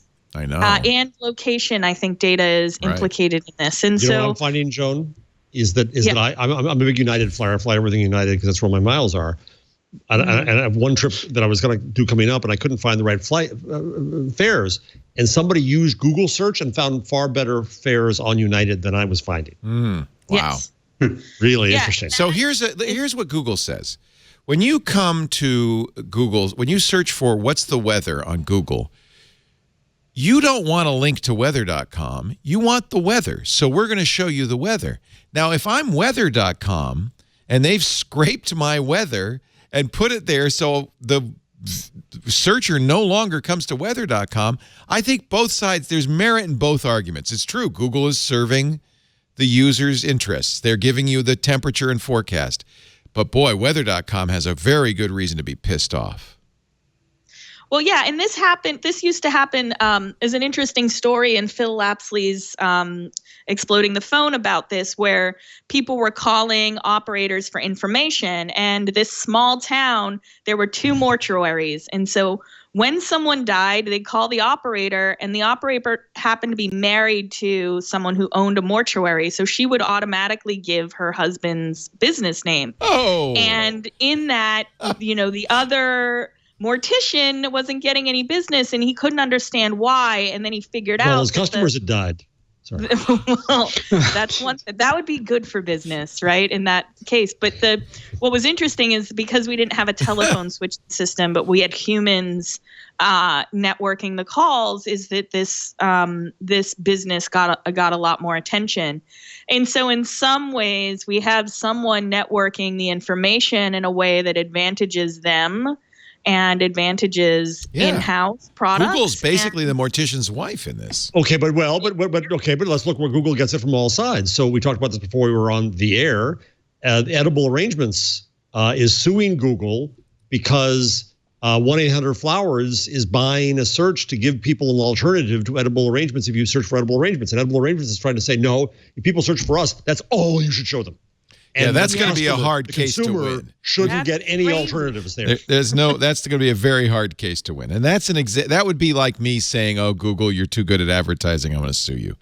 That's a company just, you got to compete. You got to be better than, Sherry's Cherries or if the information were arranged in such a way that even if you Googled Edible Arrangements or 1-800-Flowers, what you'd come up with would be a sort of telephone book style information where, it's all slotted under gifts, right? Or well, something here like I that. think their position That's is a way of serving the information differently in terms of the way that you organize the content related to the category itself. right. So I did an incognito page because, as you point out, it won't look the same if I do it with my own search. But I think Edible Arrangements' point is, well, look, somebody searched for Edible Arrangements. Clearly, all they're interested in is us. Why do you allow our competitors to buy ads on the right-hand side? But that's the ad unit right there, right? And yeah, and I may not. I'm now used to saying that if I search for Nike, maybe I want to see what.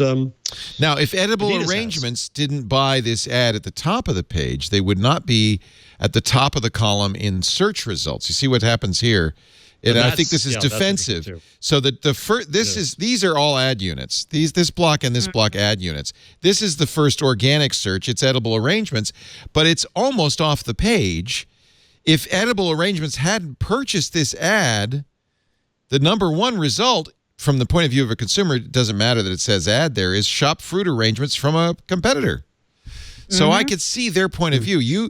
Leo searched for Edible Arrangements. Instead, the first result, kind of organic result. This is actually the prior law on this. This is a trademark case. So I forget who it was. It was some cosmetics manufacturer said that if you search for Chanel, you shouldn't get right. Yeah, that's a counterfeit result. Interesting. Well, not so much counterfeit is that I was using somebody else's trademark. Oh, and what happened in that case? I forget. Jesus. The real problem here is that you can't trust jurists and juries in cases like this to come up with consistent answers. That's the real problem.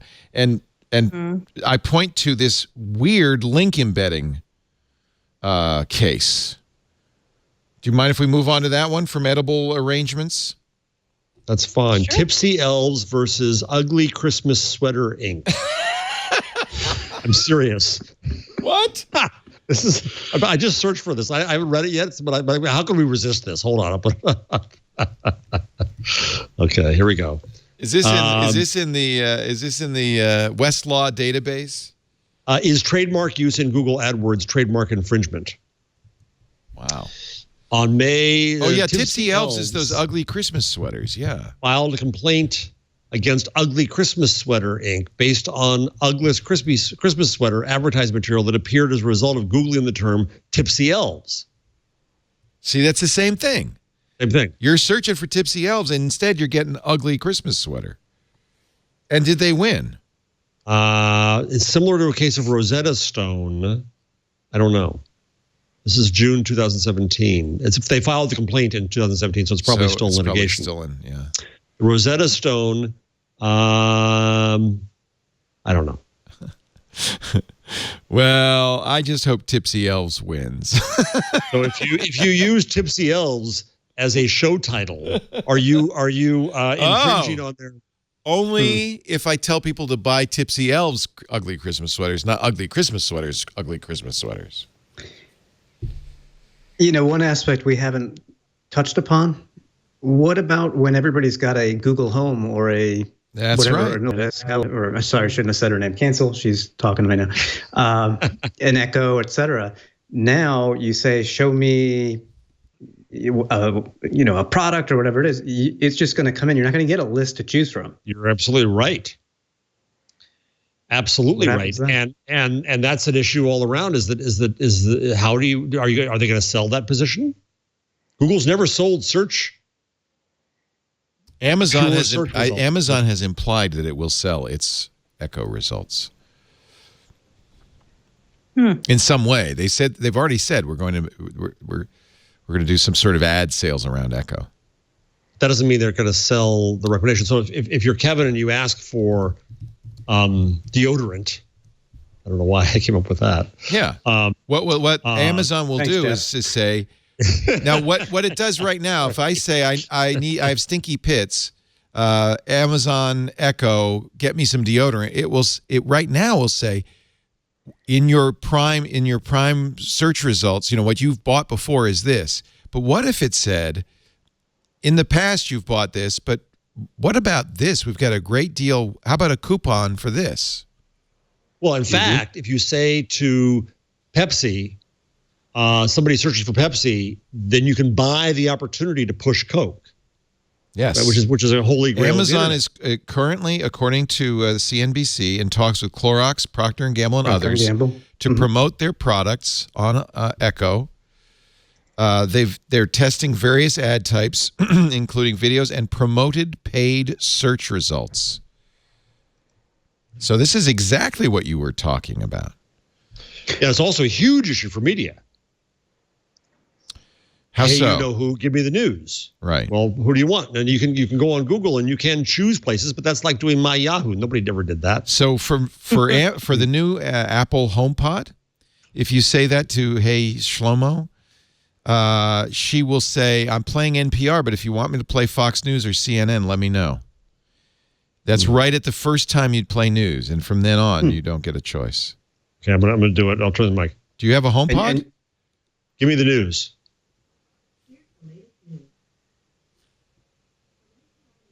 NPR News, yeah.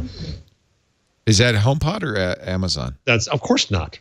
I didn't think it was. I was kind of interested. It's my Google Home. Yeah. Leo, how dare you? How dare you? I have them all. In fact, I have a stack. Do. I have a Google Home Max, and on top of that, I have an Echo Show, and on top of that, I have the HomePod. And are they leaving rings on each other? Yeah, Turtles all the way down? That's my, by the way, that's my joke, is I don't have to worry because like any sensible person, I put a HomePod on top of an Echo. Or actually, I put it on top of a Sonos. So right, you were going to change subjects a while ago. I was going to talk about stopped you. link embedding, but I can't find the, here it is. This, and the EFF's all in a tizzy. Federal judge says embedding a tweet can be a copyright infringement.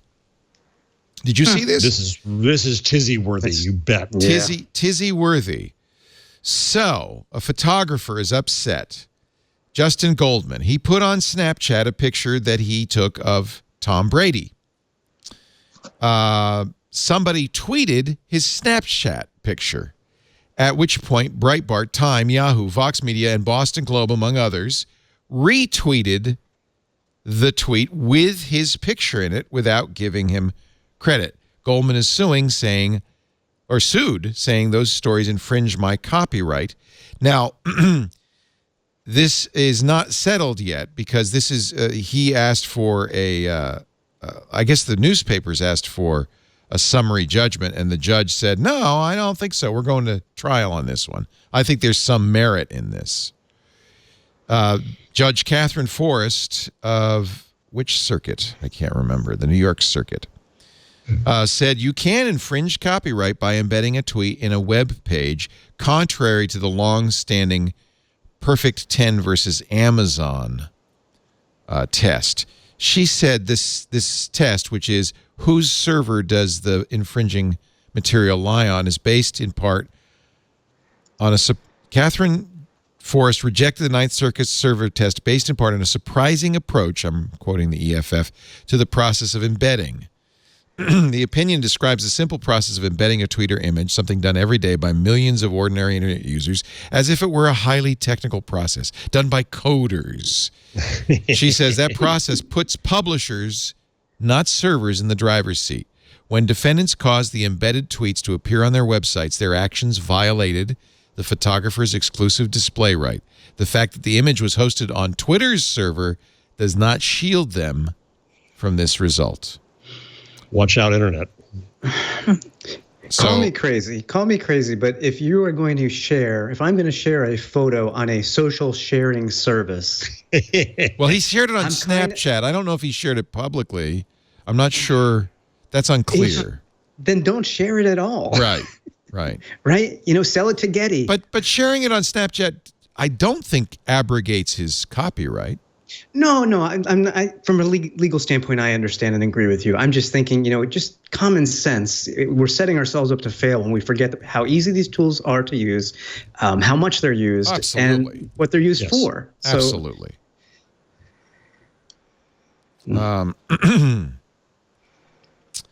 So yeah, I'm in a tizzy too. You're in a tizzy too.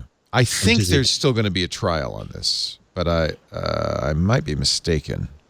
I think this was There's a lot of places to file Friends of the Court applications in an appeal. Yeah. What it's like, I don't know. This is spinning my brain because isn't a retweet posting an embedded tweet? Like, isn't it like, wouldn't this trouble the entire platform? Yes. itself? Oh, it'd be a like, huge doesn't problem. Make any sense for copyright to intervene in this way? Because that is the fundamental technology, and sharing and amplification are part and parcel of that. So I'm just like, I'm like looking into a mirror of a mirror of a mirror, trying to understand like where would it even end when it comes to sharing other people's thoughts and commenting on them, and the conversant nature of social media. But yeah, if you do want copyright protections, then you're best to watermark your photos and crop them in such a way that if someone wants to use the whole thing, they have to contact you directly. There are lots of ways in which people get paid for their content, and those avenues are very clear. And so what is not clear is the avenues that are, places where we know content production is intended to be shared for free. The judge at the end said, we don't view this as being a decision that will have global consequences. She says there are a number of strong defenses to liability that separate this issue. In particular, genuine questions about whether the plaintiff effectively released his image into the public domain. We posted it to Snapchat. So she says there's also a very serious and strong fair use defense, a defense under the DMCA, and limitations on damages from innocent infringement. So she's merely throwing out the summary judgment without she's saying, I think she doesn't want to set a precedent. It's an interesting decision, though, and interesting to read. Not the least of which because her first sentence says, when the Copyright Act was amended in 1976, the words tweet, viral, and embed invoked thoughts of a bird, a disease, and a reporter. This is a tech-savvy judge. Decades later, they've taken on new meanings. Yeah, the EFF was upset about the way she understood embedding, but I don't know if she's. I don't know. This is interesting. Anyway, not over yet. Embedding is different than taking a screenshot, right? Right. So it gets proper attribution then.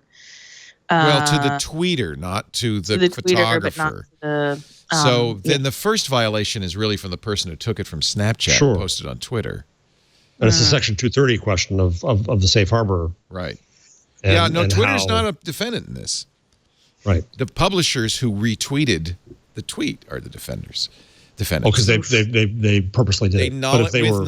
With knowledge, took that picture and retweet. Let's say Time Magazine is one of the defendants. Retweeted that tweet. So it's an interesting case. I'm sure we'll be talking about it on Friday on This Week in Law. Now, here's the good stuff Google does. Google AI can predict heart attacks just by looking at your eyes. Now, I know all the privacy advocates are going to say, "Oh, that's terrifying." Exactly. This comes from Verily, Google's life extension moonshot. They can use photographs of the retina to predict factors for cardiovascular disease. It works about as well as currently used predictive methods and is far less invasive. Right. We actually talk about this on tomorrow's IoT podcast, just because of the machine learning aspect of it, because that's what they've done here. They have gone back and scanned the retinal images of prior patients from years back, and then knowing 5 years later that those same patients did have heart disease, they looked for the signs in the retina, and then now applied that through machine learning to current retinal scans, and they come up, I think it was 70% accuracy in the current. 71%, yeah. Right, it's 72% if they take blood, which is how today's typical process works. So based on the eye scan, the algorithm was able to predict a person's age to within 3.25 years, smoking status with 71% accuracy, and blood pressure within 11 units of the upper number reported in the measurement. And using that data, they could then predict major cardiovascular events. with as you say, 70% accuracy. That's very interesting. It is. See, technology's not so bad. Yeah.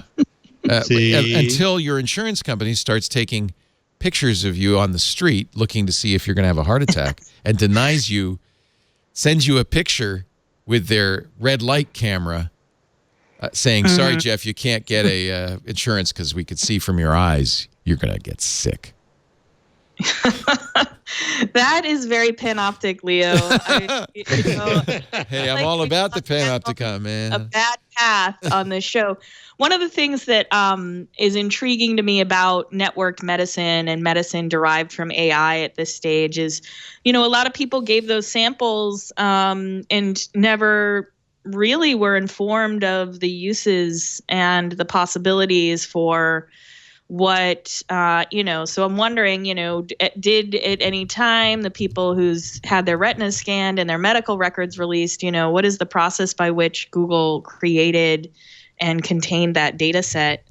Because there's a lot of questions in medicine particularly that raise those very concerns, which is that we have the Health Insurance Privacy and Portability Act for a reason, which is that we are somewhat suspect of corporations finding out our health information and using it against us. And so to me, this leads to a different, this is a similarly bad path. But I do wonder, how that data set was generated. Joan, there was a case in the UK not that long ago where there was data that would have enabled the prediction of kidney disease. That was disallowed because that was not a use that was anticipated when the data was gathered, which sends me into a tizzy because you can't anticipate. In the rule of AI, you by definition are not anticipating all future uses of data because you don't know what you're going to see.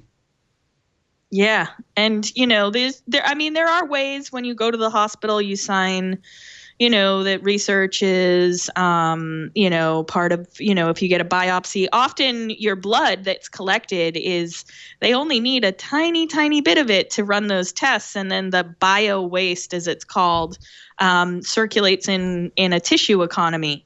And there's a heavy price on that bio waste in order to make those scientific findings. And so I'm interested to think about, what is the waste of our x-rays and of our scans and of our MRIs, and how is that comprising a market at this point?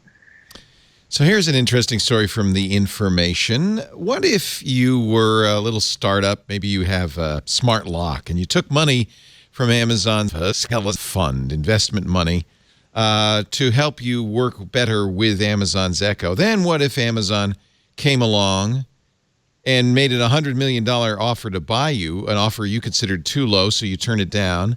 Then what if Amazon came along and said, well, we're just going to build our own, and announced Amazon Key? That's what happened to August.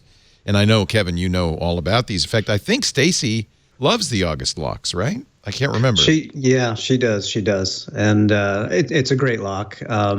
It's interesting that this is coming up with August. Only it's a timing thing because they were just purchased by Assa Abloy bought them Assa Abloy, the people who make Yale locks. Yeah. Right, 150 million. But one of the less recent instances of this was a company called Nucleus, and they made with the fund backing, they made cancel. Sorry, they made. I'm sorry too, but we can't call it the Echo Fund because that's not its name. Right. They made a touchscreen device, probably about 8 inches square. It would hang on your wall. You could do video chats with it. It would integrate with the Echo voice services to provide data and so on and so forth. And you could play music from it and whatnot. Well, doesn't that sound a lot like the Echo Show? Yeah. Yeah, because that came out after Nucleus got their funding from Amazon and tried to put the product out. And then the show came and basically the Nucleus people were like, what just happened? Amazon said, of course, told the Information the company doesn't use information gained through investments to help it develop a competing product. But if we should happen to learn a thing or two, what would it hurt? The Information also tells the story, of course, of Imagination Technologies, which is a GPU company that made graphics processors for Apple. Apple hired a few of their employees, considered buying the firm, and then just said, nah, we're going to make our own. Bye. And Imagination's pretty much gone. Interesting. These companies are so big and so powerful. At the same time, you want to reward them for the reason they're big and powerful is they're changing the world. They're making great products. Yeah. They didn't get big and powerful by screwing people, or did they? Well, that case does prove that point. I mean, what's interesting to me as sort of a scholar of technology is to think about, when you talk about a smart home. So if you're making a product for a smart home, you start to think about, okay, so what are the things in the home people are going to want to control? Temperature, definitely the locks, ventilation, if they have a swimming pool, if the filter's on and off, right? So the electricity, do you want to be able to shut the lights on and off? And so it's not outside the bounds to reason that if you are someone that's building a smart home technology, that locks would be on your list of things to do. Yeah. But at the same time, if you make a play and you get caught, you do have to own up to that and say, well, we knew this technology was already built and we didn't want to have to build it from the ground up.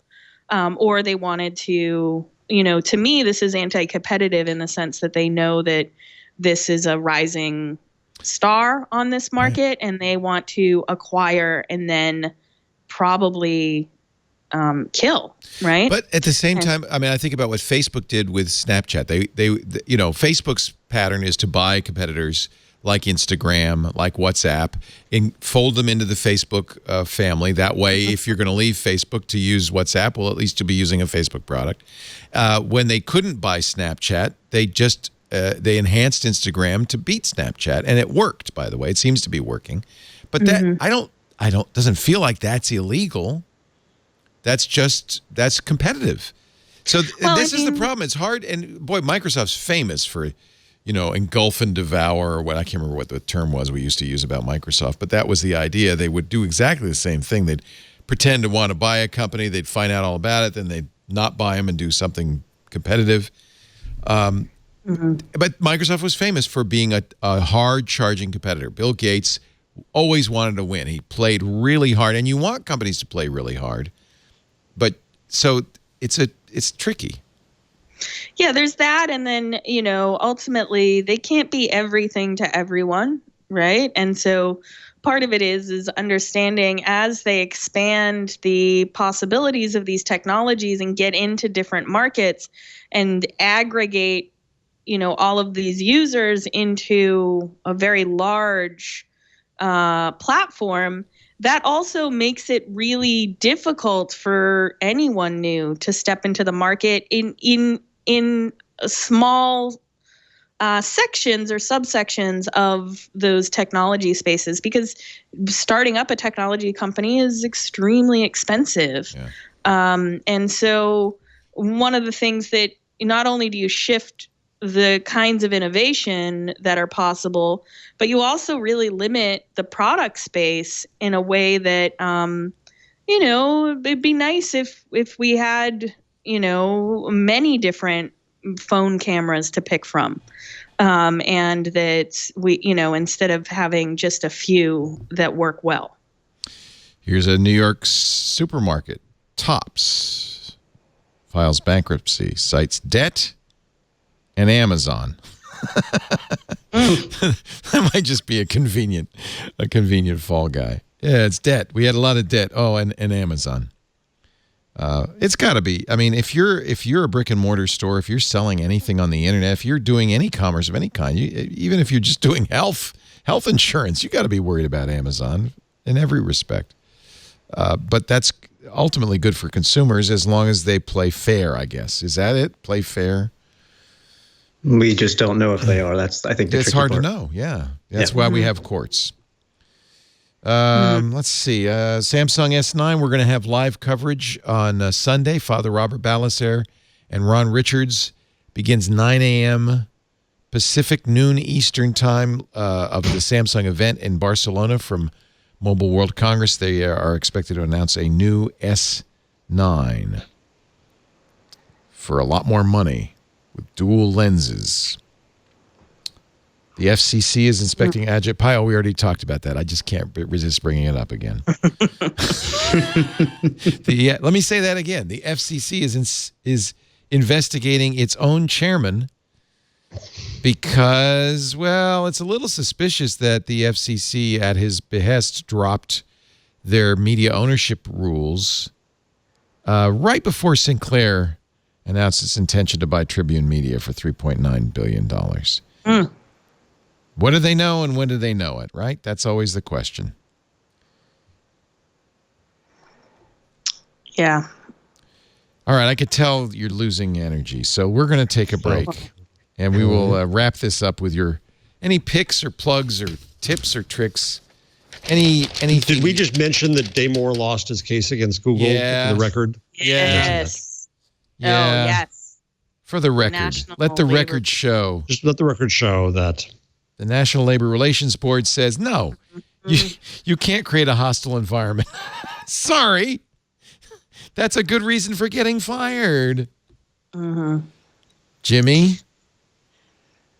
Yeah, and there was a very interesting Q&A that happened with him. He was on a panel at Portland State University either late last week or over the weekend, and I watched the Q&A on YouTube, and students had some pretty strong criticisms of the biological theories that he was using to support his position that women aren't excellent coders and engineers. Can't do it. And so I was really proud of the students that stood up to him, as well as stood up to the moderator and his co-panelist, and said that, you know, we have a history of scientific racism and we thought that was good data at the time. And now we have you picking and choosing certain biological data to support your case. And how should we know that this is verified and trusted data? And so I think the students are taking a really critical approach to thinking about what Damore was trying to push in terms of a public conversation. And I don't think they're taking the bait. Yep.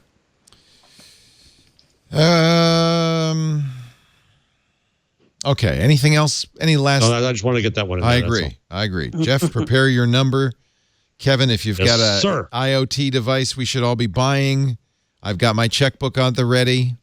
Joan, if you got a new troll. And Joan, if you have any fake news you want to spread. Yeah, I keep getting, I'm getting back channeled by a reporter at Politico who's chasing down a troll right now, and I'm trying to help him in the midst of all this. I love this. Joan Donovan, troll hunter. This is That's a YouTube Red strange series waiting to world. happen. Once you know where they hang out, they're creatures of habit, as we all are. I need to talk to you. Yeah, you come hang out in the office. I'd love to have you. I need some help. This is good. I like this. Our show today brought to you by Rocket Mortgage. If you are buying a new home, you probably are not bringing out the checkbook to pay for it in cash. You got to get a loan, right? A mortgage. Did you know the word mortgage comes from the French word for death? I think the intention was more like this is something you owe until you die, but really, if anybody's ever gone to a bank to apply for a loan, you understand where that derivation comes from. It's not fun. That's why Rocket Mortgage came along. From Quicken Loans, the best lender in the country. #1 in customer satisfaction year after year. And I tell you, they're guaranteed to win that award again this year because of Rocket Mortgage. They put the entire mortgage process in your hands, in your phone, literally in your hands. You don't need to go to a bank. You don't need to go to the attic to find paperwork. All you need is to go to rocketmortgage.com/twig. Answer a few simple questions. Allow them to contact your financial institutions. They're all trusted partners. And boom, based on your income, assets, and credit, they crunch the numbers and in minutes make you an offer. You could choose the rate, the term, the down payment. It's all up to you. It's completely transparent. Once you find a loan option you like, they say, good, you're approved. It's fast enough you could do it at an open house. You literally get approved in minutes. This is such a revolution compared to the old way of doing it. Rocket Mortgage from Quicken Loans. Apply simply, understand fully, and mortgage confidently. To get started, go to rocketmortgage.com/twig. rocketmortgage.com/twig. They're an equal housing lender, of course, licensed in all 50 states, and MLSconsumeraccess.org, number 3030. rocketmortgage.com/twig. And by the way, interest rates are, we know, going to be going up. Behoove you to lock in a low interest rate with a refi. So they do that too. rocketmortgage.com/twig. Kevin, let's get a tip from Mr. IoT Podcast at iotpodcast.com. Oh, can it be more Chromebooky? Yeah. Heck Since it's yeah. a Google show? That's Heck kind of where I was yeah. going. Jeff lives on his Chromebook. He loves his Chromebook. Are you, Kevin, let me ask you, do you use a Chromebook like Jeff does exclusively? Is that like your go-to? Well, it wasn't up until about 2 weeks ago. Okay. When I was working at Google, I was using a Chromebook. I either my own Chromebook Pixel or a work-issued Chromebook. And then I got away from it for a while. But with my free time lately, I've been doing online coding, and I'm like, oh, that how am I gonna learn my programming classes and such with the Chromebook, right? There's tons of cloud-based programming things out there, but they still just weren't doing it for me. So, Jeff, I don't know if you're like learning how to code or want to. It's really cool, I think, but that's neither here nor there. You can do it on a Chromebook pretty easily if you use the Secure Shell web app, which just find it right in the Chrome Web Store. And what you do is, or one of the things you can do, just buy a cheap Raspberry Pi for 30, 40 bucks. Brilliant. So what I did was I put a Raspberry Pi. Actually, we're running our IoT voicemail that I built in Python on that. And it's got Python installed, and I just use SSH, the Secure Shell, to log in. And it's a very native experience in the Chromebook. But here's the best part. So I actually write my code using a text editor on the Chromebook. They're native Chrome apps for that, Text or Carrot, or two are the decent ones. I just save the files over to the Pi on my network. And the funny thing is, the Secure Shell client allows for SFTP. So I can mount the Pi in the Files app of the Chromebook. So it's just right there. It's a beautiful thing. Yeah. Well, so it's like, I'm going to top you. I'm going to give you one that I used this SFTP for a long time. But if you can, and since you do control your Raspberry Pi, if you can control the server that you're logging into, put Mosh, M-O-S-H on it, and then get the Mosh Chrome extension. It will look exactly the same to you. It's still SSH, it's SS, secure. They have SFTP as well. But what Mosh does is it preserves the connection. So the one problem is sometimes the connection drops or whatever, so your session is preserved across disconnections, across disruptions, and that's handy. Yeah, I really like Mosh. It's an open source project, and actually now I'm looking. I know there's a Mosh extension because I use it on my Chromebook, but I don't see it here. But you have to put Mosh on the Raspberry Pi because basically you're connecting with a Mosh server. It's easy to do. It's you can do an apt-get and get it. But take a look at that as another option for a mobile shell because it really helps. It's a little faster. It just helps with the trickiness of doing what you're doing, which is pretending that you're on the Raspberry Pi in effect. Right. Yeah. I'm actually blown away by how much the Android apps and the Chrome OS experience has improved in the past year or so. Still has a little ways to go. Just a little. Yep. We all love our Pixel books though. I think, I do. Right? It's fair to say. Yeah. I mean, when you spend that much money on a Chromebook, you better darn well. You better. Yeah. And are you learning Python? What are you playing with? Some Java, some Python. Python just seems to be easiest for me to pick up these days. It's a great language to start with. Yeah. Very nice.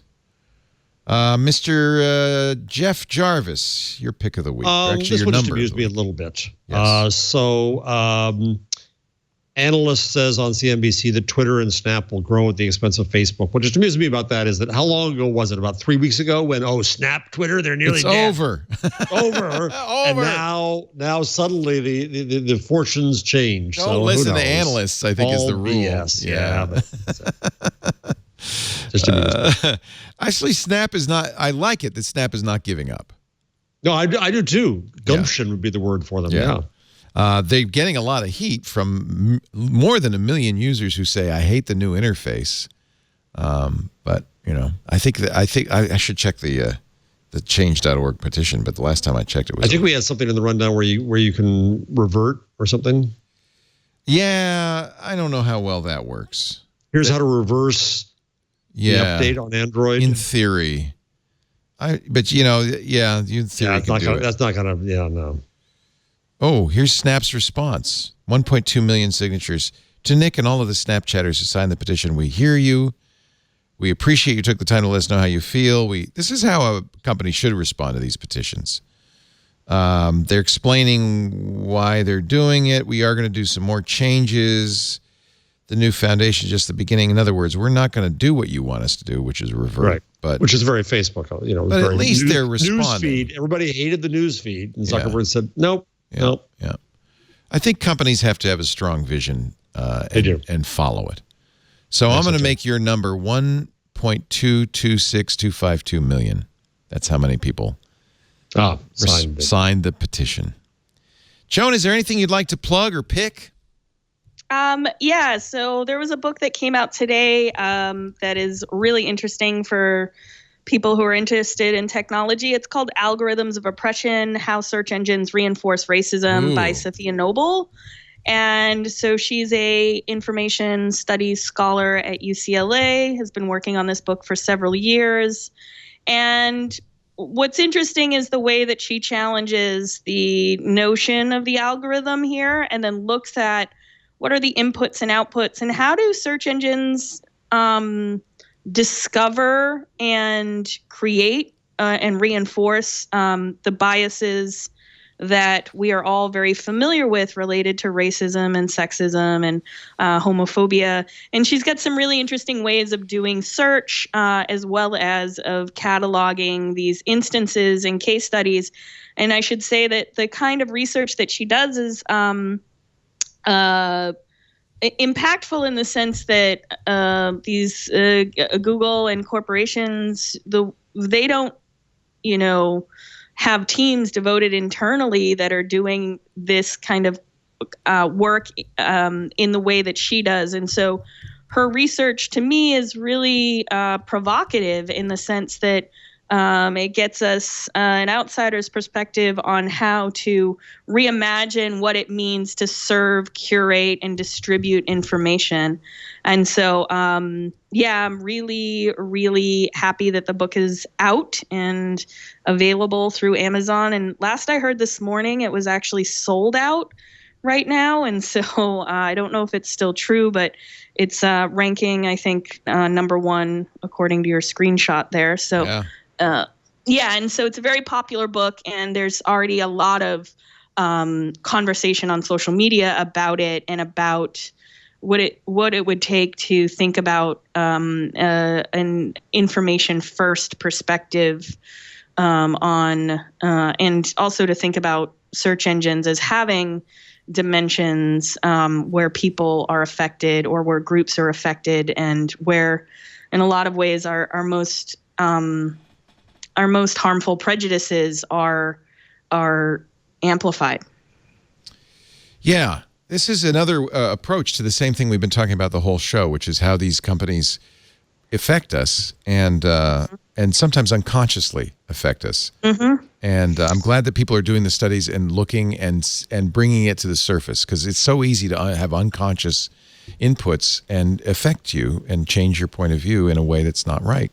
So I think this is really good. True. Yeah. And there are a series of questions in the book, even on the cover, that if you were to search in autocomplete to this day certain keywords and questions, I know that Google is working on the problem, but definitely hasn't solved for it. And so what's dangerous about the autocomplete in that sense is it is bringing you directly to biased information by suggesting it. And I think that part of that has to do with the way people are asking questions of the platform itself when they are searching. And so it's a really interesting way of understanding how society gets encoded into the algorithms. Sigh. Oh, come on, Leo. I have fun. Are you an optimist? I hope you are. I am. And I also picked out this book, which I should say is a very good read. It's called The Witches. We're just talking about burning people at the stake. Well, this book has made me think a lot about what it means to do fake news, because it's a really neat historical take on the Salem witch trial. And, I grew up near Boston and had many, many experiences in Salem. And so it was an excellent read from a historian, which is called The Witches, Salem, 1692, A History. I want to read that. That sounds great. It's really dense and goofy and everything I love about a good history book. I was just reading somewhere that it's kind of that we kind of misunderstood what happened in Salem. That we have a lot of urban myths or legends about it that aren't accurate. Mm-hmm. Well, I will read it. Thank you for being here. Joan Donovan works at Data and Society. You can find her at datasociety.net. On the Twitter at Boston Joan. She's Boston Strong. And I hope you got to talk with your aunt a little bit, because we thank you. I did. Thank you. Spending a little time with us instead of your family. Joan, we appreciate you dumping your aunt for us. Okay, that's what I wanted to say. Yeah, right place, right time. And so I appreciate y'all having me on. It's truly like always a pleasure. You're a hit. To be able to hang out and talk. We love your brains. It's nice to get your brains. And boy, there's your beat is the most timely beat there can be right now. I know. The work doesn't stop. But, I feel like a normal job that when I'm ready for retirement, I can start, I can go back to the university and teach my classes and, we need you on the front lines. I know. It's a strange job. All we have is stands between us and Putin. No pressure, though. I haven't evaluated that claim. Well, do some research, okay, and get back to us. I will. You are a nuclear arsenal. That's Jeff Jarvis, professor of journalism, City University of New York. He's all that stands between us and the Harvard comma. We are Oxford comma. Actually, I'm sure you're a fan of the Oxford comma. Yes, I am. Okay, so it's the other way around. I'm not just a fan, it's a moral responsibility. Yes, he's all that stands between us and hanging participles. How about that? Yeah, that's better. Buzzmachine.com. Whatever happened to copy editors? That's what I want to know. Dang it. At Jeff Jarvis on the Twitter. Gone. And he joins us every week. You'll be back next week, I hope. I plan to be, if you'll have me. I plan on it. Maybe we get Stacy back, too. She's in Berlin right now with Bosch. But she sent an able replacement in Kevin Toffel, her co-host on IoT Podcast, IoTpodcast.com, at Kevin C. Toffel on the Twitter. Great to see you, Kevin. Happy to be here. Thanks again. Any new Beatles in news? Anything worth, like all those Beatles documentaries on Netflix? Anything good I should look for? Nothing recent. Yeah. Nothing recent. I know Ringo had some reissues of his first albums and whatnot, but I can live without those, I think. Yeah. I'll be okay without those. I'll let him know. I almost bought a turntable the other day. I came this close. Then I thought, well, then I have to buy records. They make it easy. They come out in one whole set on Amazon, of course. Yeah. How many times have I bought the Beatles, actually? If I counted, it would be depressing. Many. That was a business model, yeah. Yeah. Just keep buying it. We don't have to make new music. Just keep buying remixes. Thank you, everybody, for being here. We do This Week in Google. It's my last show of my week because now I take Thursday and Friday off, and I'll be back on Saturday. But I do it about 1:30 Wednesday afternoon. That's Pacific time, 4:30 Eastern time, 21:30 UTC. You do the math. You can watch live at twit.tv/live. You can, if you're live, you should by all means go in the chat room. And boy, the chat room's been great today. Thank you, as ever. irc.twit.tv. If you have an IRC client, you can use that. But if you don't, there's a website and a web client. But we do love having you in chat. Thank you for being here. You can also visit us in studio. We had a nice studio visitor today who ran out of the room. No, it's interesting. He plays the contrabass clarinet for the United States Navy Band. And he's performing at Sonoma State tonight. And he just thought he had a little time. He'd come and watch the show. But I was afraid it was something I said. He had to leave. No, he has to go tune up his clarinet. You know, the reeds on those contrabasses take a long time to moisten. I don't know if that's true or not. If you want to be in studio, please don't surprise us.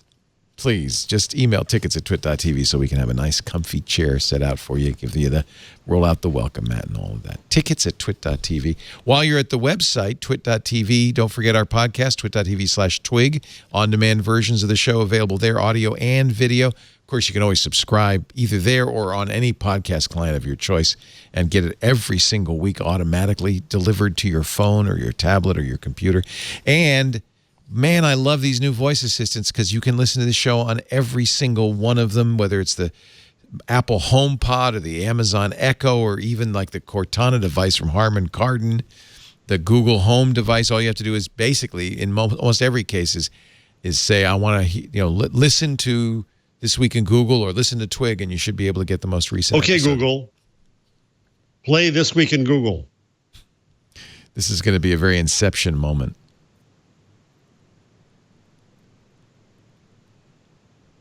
Yay. Is it playing? You didn't know it could do that? No, I didn't. Oh, yeah. You can also... Sorry. You can also listen to Twit Live in many cases. Just say listen to Twit Live. Yeah, you can hear the live stream. Yeah, Wow. Jeff, I think this is the biggest thing that's ever happened to podcasts, frankly, is these voice assistants. Yeah. Jeff, you could just hold that up to the microphone and take the week off, you know? Yeah, exactly. It'll do Just it play for you. last week's show and Jeff go. always says the same things anyway. No, you don't, Jeffrey. You do not. We are doing, I think, a few more weeks of the survey. If you haven't done it yet, twit.tv/survey. Because we don't collect information about you like Google and Facebook, we don't know anything about you. And sometimes it's nice when an advertiser says, well, do any women listen? To be able to say, yes, there are a couple. So go to twit.tv/survey and fill that out. Represent. Let us know. I filled it out. Yes, thank you. It's probably wrong, but I did it. Yeah, you know what? We do it in aggregate. We usually get more than 20,000 responses, so it'll dilute you. Anyway, we don't save any information about you personally. We don't share any information about you personally. Don't worry, your information's safe. But it does help us a lot. Twit.tv/survey. Thanks for joining us. I'll see you next week on This Week in Google. Bye-bye.